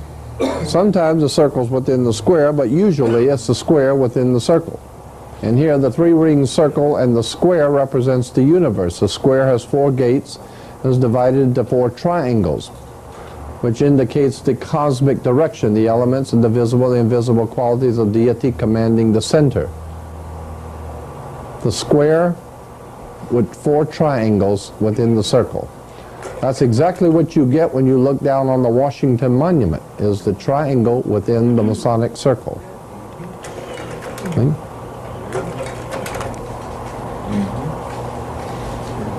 And they show you this way because you got the black triangle as opposed to the white triangle. You pull the two together, comes the Star of David within the Masonic circle. Here's the Kaaba, the black square. It's called in Freemasonry the perfect stone or the mystic cube. The mystic cube is a symbol of the Illuminati. The truth cube or the mystic cube is called the perfect stone or the mystic cube. It's connected to the Illuminati and the Freemasons. Again, it's the square within the circle. The square within the circle. Now we got the little Masonic library has Mormons and Freemasonry. There's Mormons and Freemasonry. Mormon church is nothing but Freemasonry. Mormons and Freemasonry. Mormons and Masonry. Freemasonry and the Book of Mormons. Zion's Park. That's why you got Zion's National Park. The Great White Throne, Zion's National Park. The Great White Throne. Yeah. Okay, again we go back to the red rose, which is the tuta rose of England, the symbol for world socialism. Now here's the Queen of England with some pornographer or murderer or something, I don't know who he is. Yeah, all the above. Some drug pusher or something. Well, both of them are drug pushers. Oh yeah, they both are. But he's proud to show you his red rose.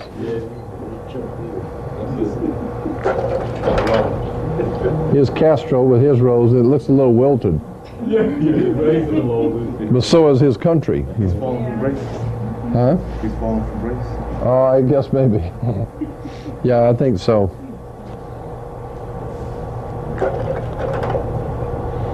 There's the, here was the Communist Party chief that Yeltsin overthrew. And there he is with his red rose. Here is the guy called the Butcher of the Balkans. There he is waving his red rose for world socialism. Really want to get no more red roses? And then here's Clinton in front of a poster at the White House in the Time magazine. Time magazine has Clinton posing in front of a poster, and see what he has in his left hand? Yeah, that red rose is supposed to symbolize socialism? Hmm? It's supposed to symbolize socialism? Yeah, yeah, that's what the red rose symbolizes.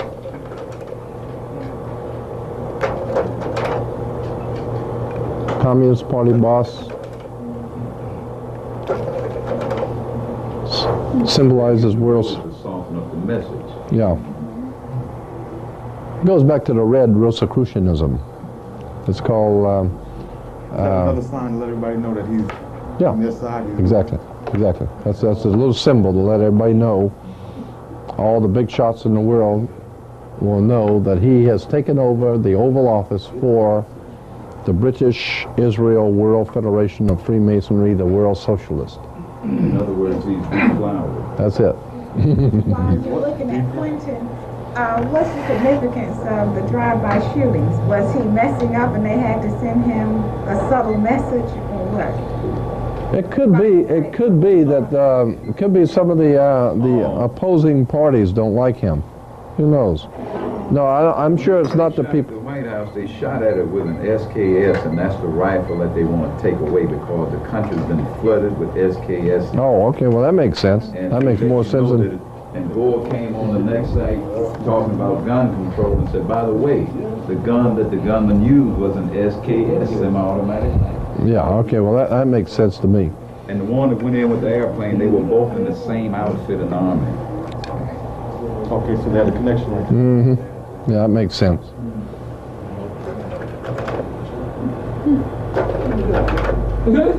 Run that back. Was that Joe Camel? Was that Joe Camel?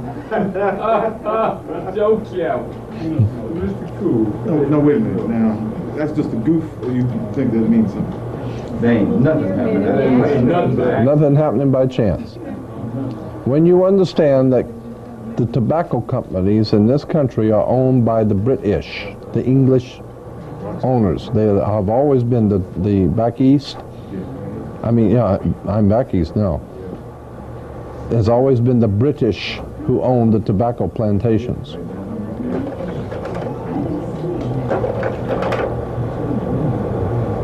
That's why we have the pyramids now on the Mississippi, because the Mississippi is the new Nile for America's the new Egypt, and Mississippi is the new Nile.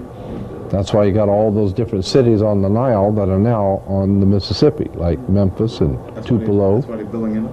Yeah, because America is the new Egypt. The secret societies of Freemasonry call America the new Egypt, with the pyramid on the back of the dollar bill and the Washington Monument.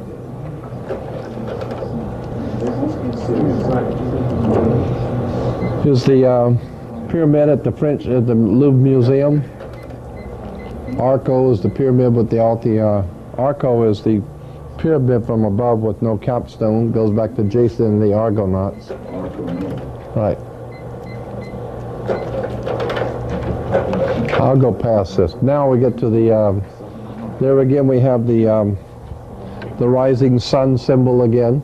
The rising sun on the shell.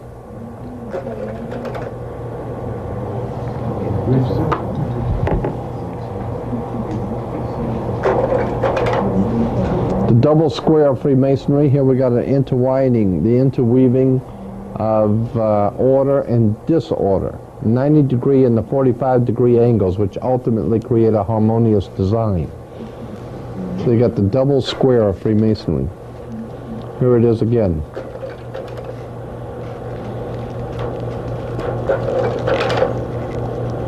There's the double square, order and disorder.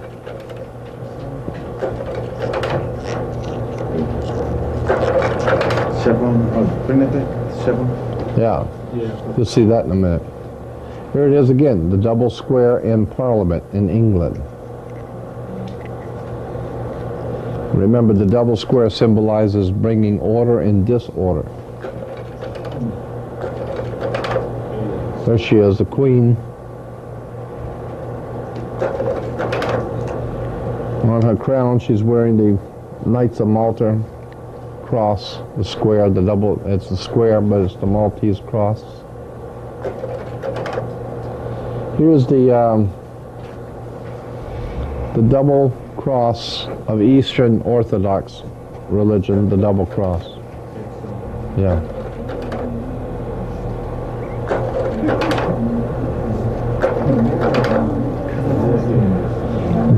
Double. Then we got the mystic star, the seven-pointed star. There's a seven-pointed star, 7 points. Here it is again, Masonic Orders of Fraternity with the mystic star. The Golden Dawn Enochian magic of England uses a 7-pointed star. Highway Patrol uses a 7-pointed star.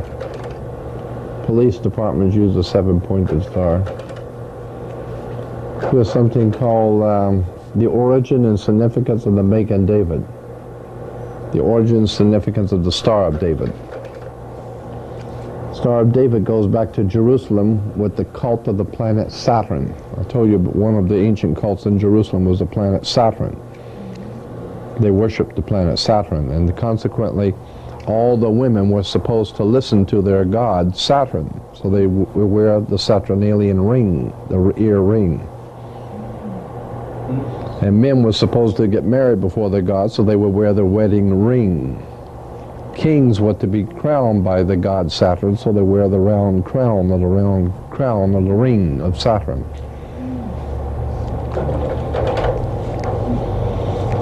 Here's the symbol of the sun in the ancient Hindu. The ancient Hindu symbol of the sun. And that's the Star of David in the circle. So the Jews can't tell me that that's the Star of David. No, that's a Hindu. It's around thousands of years before David. Yeah, before David was.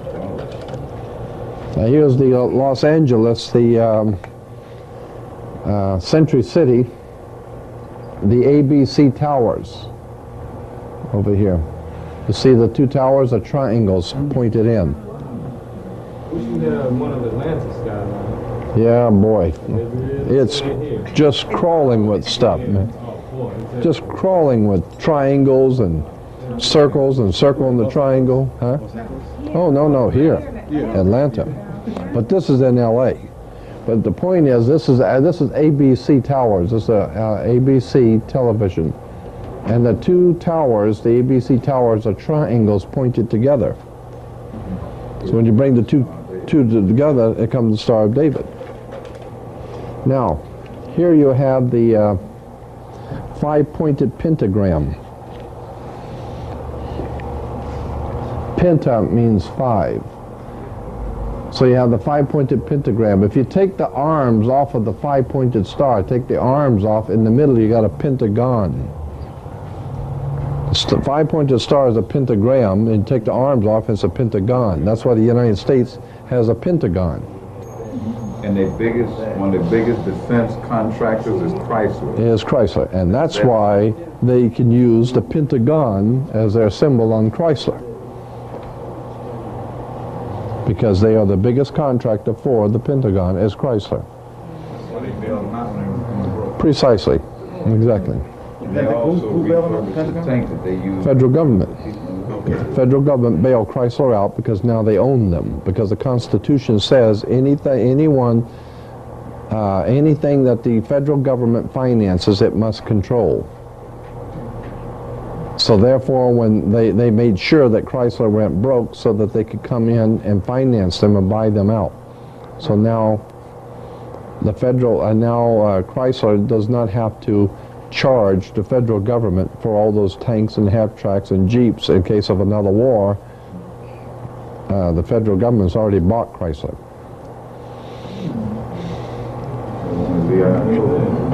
That's right. So they let Lee Iacocca build it back up and give him his money for going along to get along. Now, generally, the inverted pentagram is regarded as representing evil. The inverted with the point pointing down.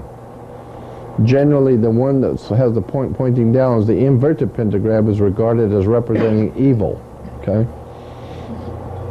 That's Anton LaVey, the head of the Satanist church. Here it is again, the devil with the inverted pentagram pointing down. Is that a skull? Oh, it's a bee, a beetle, or a bee or something, yeah. Fly, yeah. That's right, it goes back to Beelzebub, Lord of the Flies. Okay, what is that, 15, the devil? Huh? 15? That's the number of the card. It's just but the point I'm making here is that the inverted pentagram is regarded as representing evil, pointing down. Now here in New York at the First Synagogue of the congregation of B'nai B'rith in New York, you will see the... Oh my goodness. Where is this? Yeah, no. Yeah, the B'nai B'rith congregation in New York.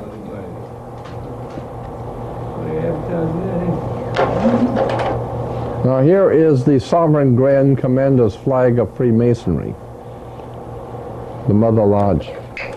And on it you will see Ordo Ab Chao, which is translated order out of chaos. Order means you've got control.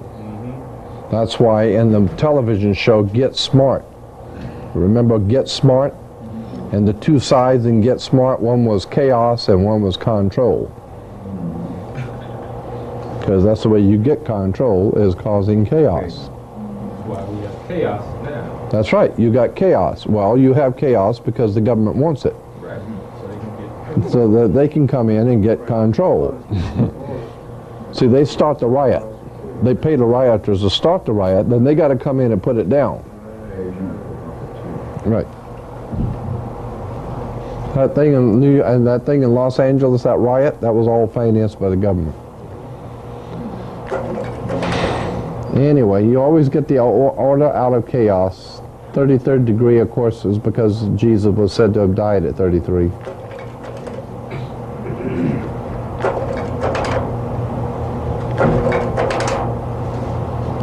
There's no wrong with that.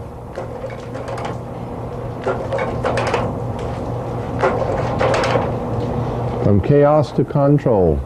And that was the two sides in Get Smart, chaos and control.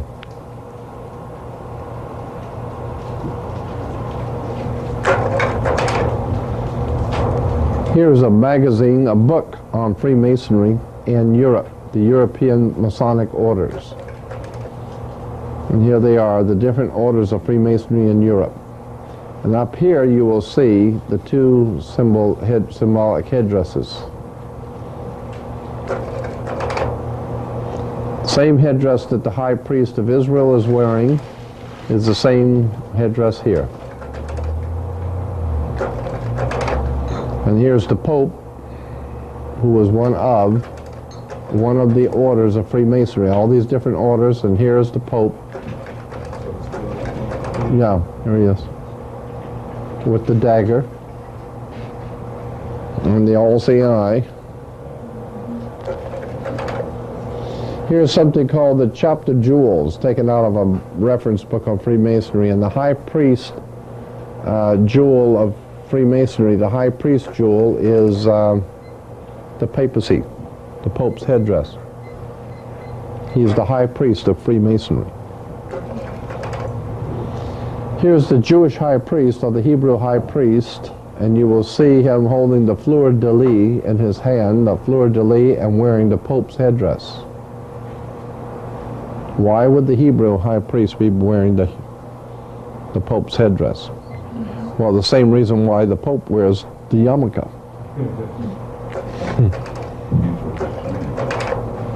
Here is a apron, right, from Freemasonry. And there's the Pope on the apron, with the others who are wearing the black square on their heads. That's when you graduate, you wear the black square. See, when you graduate, you wear that black square on your head. That's because the brick masons, the plasterers and the brick masons use something called a, what do you call it? The trial and square. And the square, they hold in their hand and put the cement on. They take the trial and put the mud on the wall. So when they're building a wall, they use that square. And it's a black square. That's what the black square you wear on your head when you graduate. Because the colleges and universities are run, financed, organized, and directed by Freemasons. That's right, the martyr board. You wear it on your head. All the universities around here. Well, and then when you find out who owns Coca-Cola. That's it. And there's the Pope up there with him. And then you got the Royal Arch. Now here it is. This is the Royal Arch chapter of Freemasonry. Note the headdress of the principals. The Royal Arch chapter. Okay, here he is.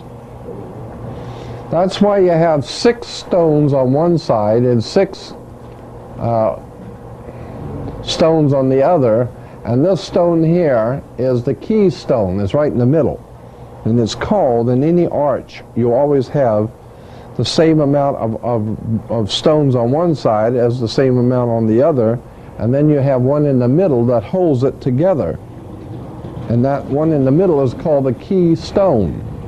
And it is the keystone for the arch. That's why Pennsylvania is called the Keystone State. Because it's the 13th colony. There were 6, and 6 is 12, and the one in the middle makes 13, and it was the Keystone State. So it was the keystone for the Royal Arch Chapter Masons who founded the whole thing. So when you get back to the Eye of God overseeing the Star of David, you're talking about the Royal Arch Chapter. The Royal Arch. And here is the man who gave Freemasonry the Royal Arch degree. His name was St. Louis. St. Louis was the Freemason who gave to Freemasonry something called the Royal Arch degree in Jerusalem. And that's why we have the Royal Arch in St. Louis for the Royal Arch degree of Freemasonry.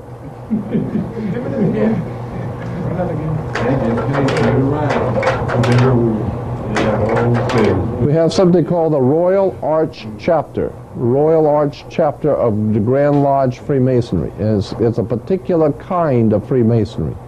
And that particular kind of Freemasonry is called the Royal Arch Chapter. And the Pope, and the man who developed the thing called Royal Arch Chapter was St. Louis at Jerusalem. St. Louis, the Mason, went to Jerusalem and developed what was called the Royal Arch Chapter of Freemasonry in Jerusalem. And that's why you have the Royal Arch today in St. Louis. They don't build this stuff by chance. They don't put that kind of money. They don't build stuff like this and put that kind of money and that kind of architect just to make it because it's pretty. That's similar to the Golden Arch. That's it. McDonald. That's right. Now here's something called the Summit of the Arch. Now, this was taken from a State Department bulletin, United States State Department bulletin called the Summit of the Arch. And here's a picture from that bulletin from the State Department. The glass pyramid at the summit of the arch. See, at the summit of the arch, and this is in Paris, France, at the Louvre Museum, in front of the great glass pyramid is the glass pyramid when all the heads of state are meeting at the summit of the arch. Here's the Pope with all the dignitaries and all the ambassadors. And you'll notice that these ambassadors are all on their knees. And here's a Chinese, he's getting ready to go down on his knee too. I think they just being considerate. Huh? They just being considerate. No, ambassadors. When you're an ambassador to a nation, and your country sends you to another country as an ambassador, that's very bad politics for you to go down on your knees. Because that's symbolism. They're not only superior to you, but they're like God to you. You go down on your knees. Now, any ambassador to the United States would send to the Vatican. If he goes on his knees, he should be shot in the back of the head. Because that's bad politics. You don't send an ambassador. I mean, how would you like to send, if you were a leader of a gang and then sending a representative to another gang, and your representative goes down on his knees and prays to the other one? Say, man, get up off your knees. I didn't send you over here crawling on your knees representing me. Damn. The hell are you doing crawling on your knees representing me? You represent me. That makes me look like I'm crawling on my knees. Right? So why are the ambassadors of all these nations on their knees? Because they know better. This is one time you better go on your knees. Not because he knows the Lord, but because he is the head of a very powerful, sinister, secret society, a Freemasonry. And they know that. And they know that. So they have to give him respect. And normally, if we go from one king to another, they stand and talk. But if you go before this guy, you better get on your knees. Because this is some heavy-duty stuff here. That's Knights of Malta Freemasonry.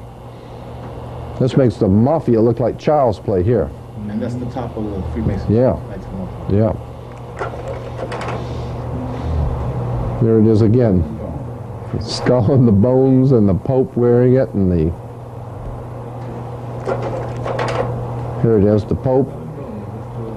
There's the King of England, the star of the...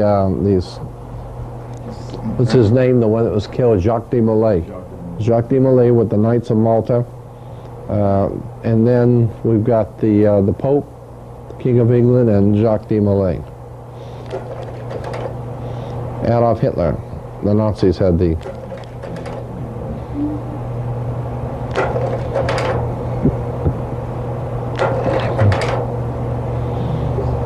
See it? They still, the U.S. still wear those as marksmanship. That's right, sure do. Same thing. Here it is on churches, here in churches over here in Pasadena. They wear it on churches. Now here it is. This is the York Rite Freemasonry again, okay? Here we go. And if you climb up the ladder of Freemasonry, you get up here to the top, you've got something called the Order of Knights Templars. Okay, and there again, you got the Red Cross, Order of the Temple. And over here, you'll see this cross. Okay, now watch this. You got this cross here. Okay, now what? Here it is again. The Knights of Malta cross. Here it is on the Masters of the Universe.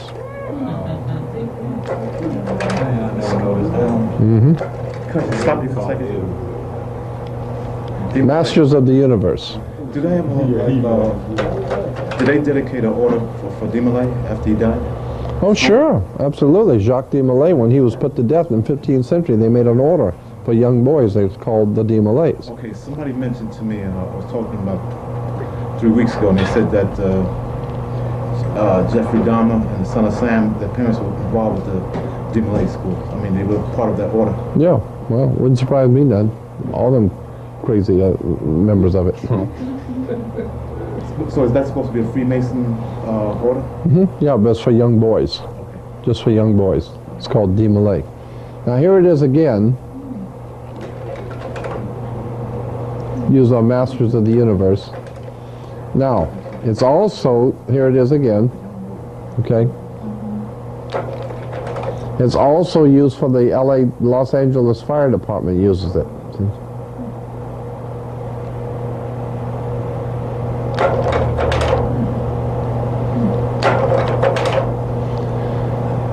Fascism. In most cases, fascists have come to power after a nation has suffered an economic collapse, a military defeat, or some other disaster. The fascist party wins mass support by promising to revive the economy and restore national pride. We're talking about fascism. Now watch. Fascism is severely limited under, personal liberty is severely limited under a fascist government. The government also controls newspapers, radios, and other means of communication. In its country, it issues propaganda to promote its policies. Opposition may lead to imprisonment, torture, or death. Here is a fasci. Here's the French Grand Orient Temple Masons dancing around the maypole, and that is a fasci.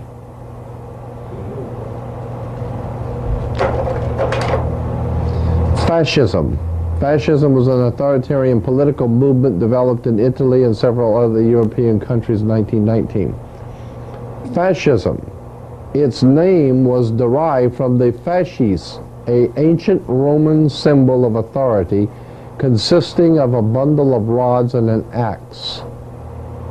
So the Fascism comes from, the name comes from, it's derived from the fasces, which is an ancient Roman symbol of authority consisting of a bundle of rods and an axe. There it is, the bundle of rods and an axe. Here it is on American coins, a bundle of rods with the axe. See it? Here it is on American coins. Here it is on the back of the dime, the Mercury head dime. Here it is in Congress. Oh, right there. On the wall. See it right here? What is that? On both sides of the president. So when the president's standing here talking, there is the fasces.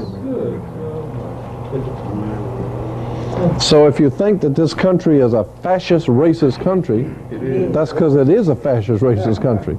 About damn time you woke up and found out. Well, these people act like a bunch of fascists. That's because they are. See it? They just doing what comes natural. That's right.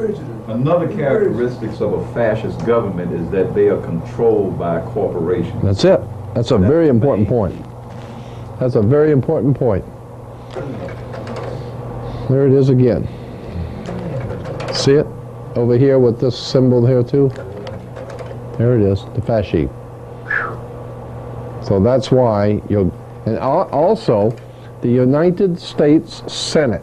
Here's the U.S. Senate. And what do you see down here? And you wonder why they serve the corporations. Nobody gonna bust them when they get a donation when they run for office. No, that's just something to throw us on. That's something everybody deals. Even the playing cards has the fasces. Now we got the 13, there are 13 leaves, and there are 13 berries in the 13 leaves. 13 arrows, 13 stripes, there are 13 stars. 13 stars make up the Star of David, Shield of Solomon. Yeah, 13. I haven't counted them, but I was told that one wing has 32 degrees and the other has 33 feathers, 32 and 33. Then you have the Anuit Coeptus, which simply means our enterprise is now a success. Anuit Coeptus, our enterprise is crowned with success. And then you say, what enterprise is crowned with success? Novas Ordo Seclorum. Novas is novice, meaning new. Ordo is obviously order. And seclorium comes from the word, we get our word secular, meaning worldly. Secular job, secular education. Secular means of the world. The new order of the world. Our enterprise is now a success. That was put on there in 1933. When Roosevelt came out and said, we got a new deal. Now, the deal before was that you were an American and you were free. Now we got a new deal. The new deal is that we just bought you. You understand? We bought you for a price. So consequently, we now have the new deal. Our enterprise is now a success. What about Clinton's new covenant? Yeah, the new covenant, that has to do with this thing right here. And on the bottom of the pyramid, you'll see MDCCLXXVI, standing for 1776. There are 13 layers on the pyramid. Everything is done in sequence of 13 because of Jesus and the 12. Jesus and the 12? Jesus and his 12. Disciples. The 12 disciples plus the master makes 13. That's why 13 is an unlucky number for you. Because that's a number that's used by the Illuminati. The 12 apostles plus the master makes 13. 13 is the unlucky number because it has to do with a very high form of occult magic, and you don't need to know nothing about it. So don't even use 13. It's unlucky for you. That's a number only the masters know and understand. So that's why 13 is unlucky. Now, here is something interesting you probably have never seen ever. Have you seen this one before? Okay. Have you ever seen this on a dollar bill?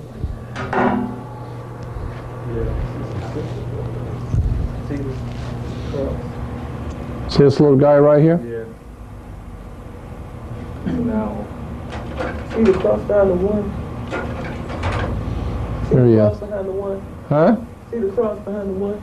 You can barely make it out. It's because it's got other lines in it. Right here.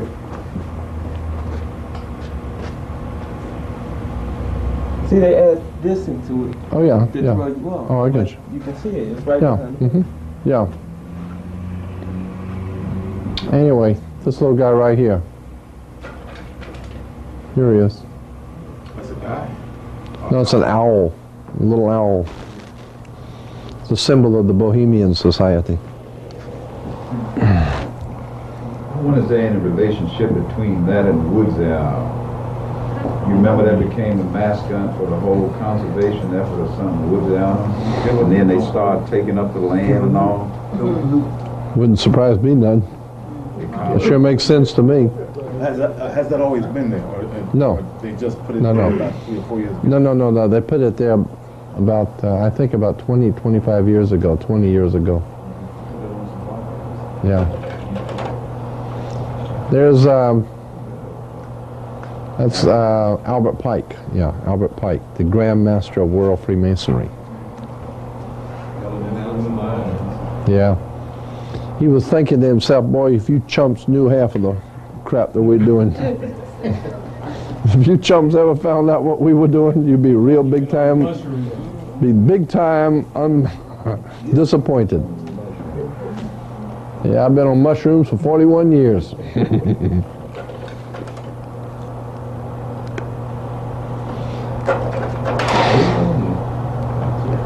Here's what Rockefeller wrote. Rockefeller wrote this. Rockefeller wrote this in something called the Occasional Letter Number 1. He said, in our dreams we have limited resources and the people yield themselves with perfect docility to our molding hands. The present education conventions fade in our minds, and unhampered by tradition, we work our own goodwill upon a grateful and responsive rural folk. Yeah, we got unlimited resources, and people just love to do what we tell them. Another name for rule is heathen. This is interesting to me. The preface for the book, Brave New World.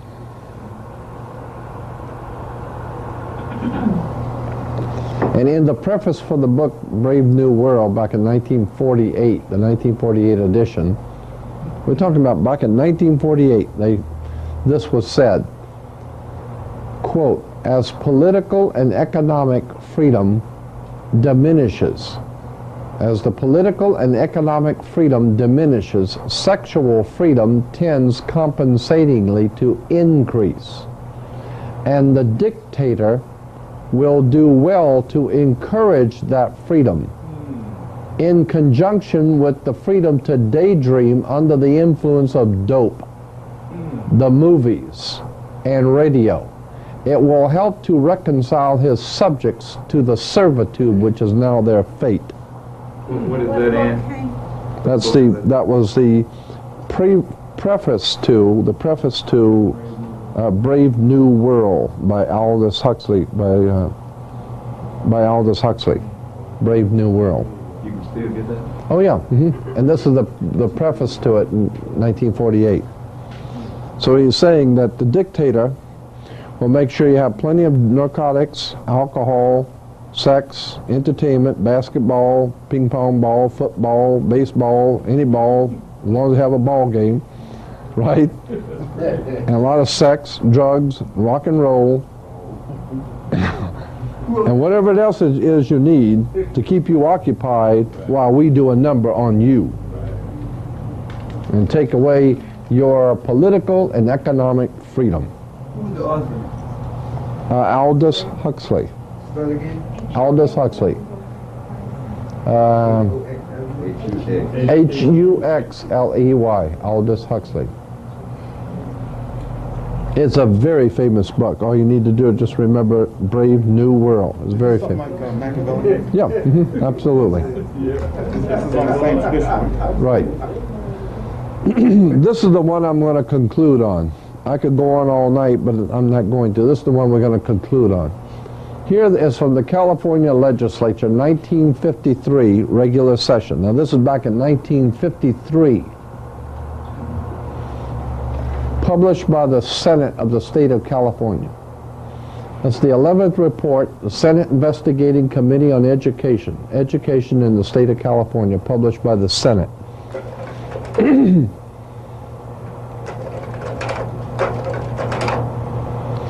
It says, I can't, wait a minute.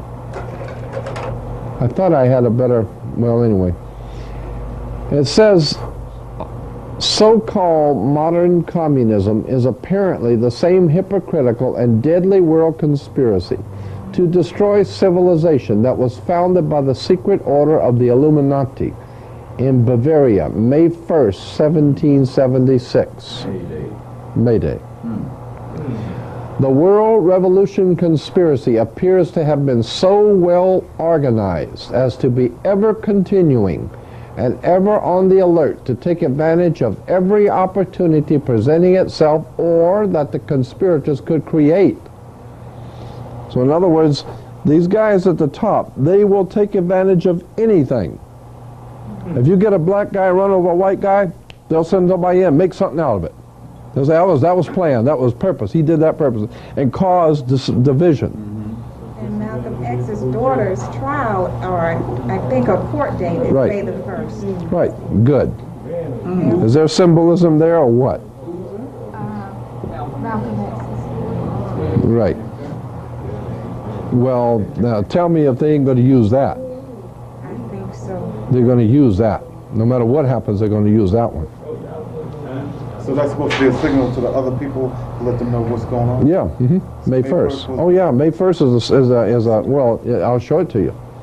Anyway, it is significant in this connection that as early as 1783, when unsettled conditions and dissatisfaction in some quarters had arisen in the American colonies, a subversive anonymous sermons were circulated among the colonial army to incite dissatisfaction and rebellion. George Washington immediately, we're talking 1783, George Washington immediately called the army together, and in addressing them, he used this significant language. Quote, now this is taken from Marshall's Life on Washington, page 86, 87. George Washington, 1783, said, quote, "My God, what can this writer have in view by recommending such measures? Can he be a friend to the army? Can he be a friend to this country? Rather, is he not an insidious foe, some emissary perhaps from New York?" Back in 1783, George Washington knew where the trouble was. Who's he talking about now? I don't know. But he knew that whatever it is happening, better check in New York, because that's where the stuff is. That's where it's coming from. And then the Senate of the state of California goes on to say, it is plain that Washington believed the then center of this secret conspiracy, so far as this country was concerned, to be located in New York, and felt it to be his duty to make such a direct statement. So you're saying that all this stuff is coming out of New York? Yeah, New York. All this crap's coming out of New York, the Empire State. Remember? The Empire Strikes Back. Star Wars. By the Jews? Mm-hmm. That's it.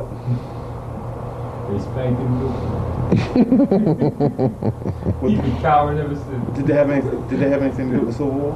Oh, of course they did. Big time. And you think the slaves were freed, and you think the slaves were freed after the Civil War? Don't bet on it. Slaves were made 14th Amendment citizens. 14th Amendment citizens are not citizens. What are they? Colored people. That's right. Negroes. Mm-hmm. Oh, colored people. Negro means one owned by another.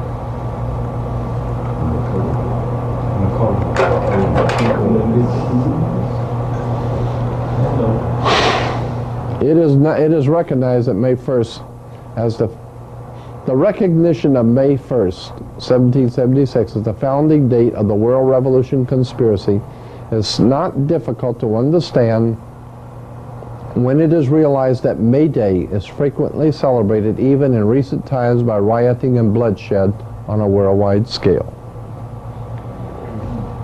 That's why in Russia and China, Communist China, the Soviet Union, and all communist countries, they always have the big celebrations and parties on May Day, because it has to do with the maypole.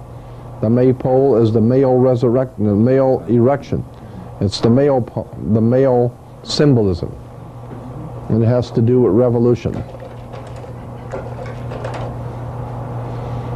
The book, Fire in the Minds of Men, this book traces the course of the revolutionary fate from its earliest origin in occult Freemasonry to the allegedly scientific Marxism of today. So, What's the name of that book?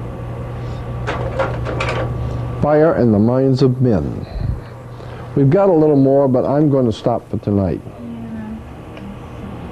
I'm going to let it cool off a little bit.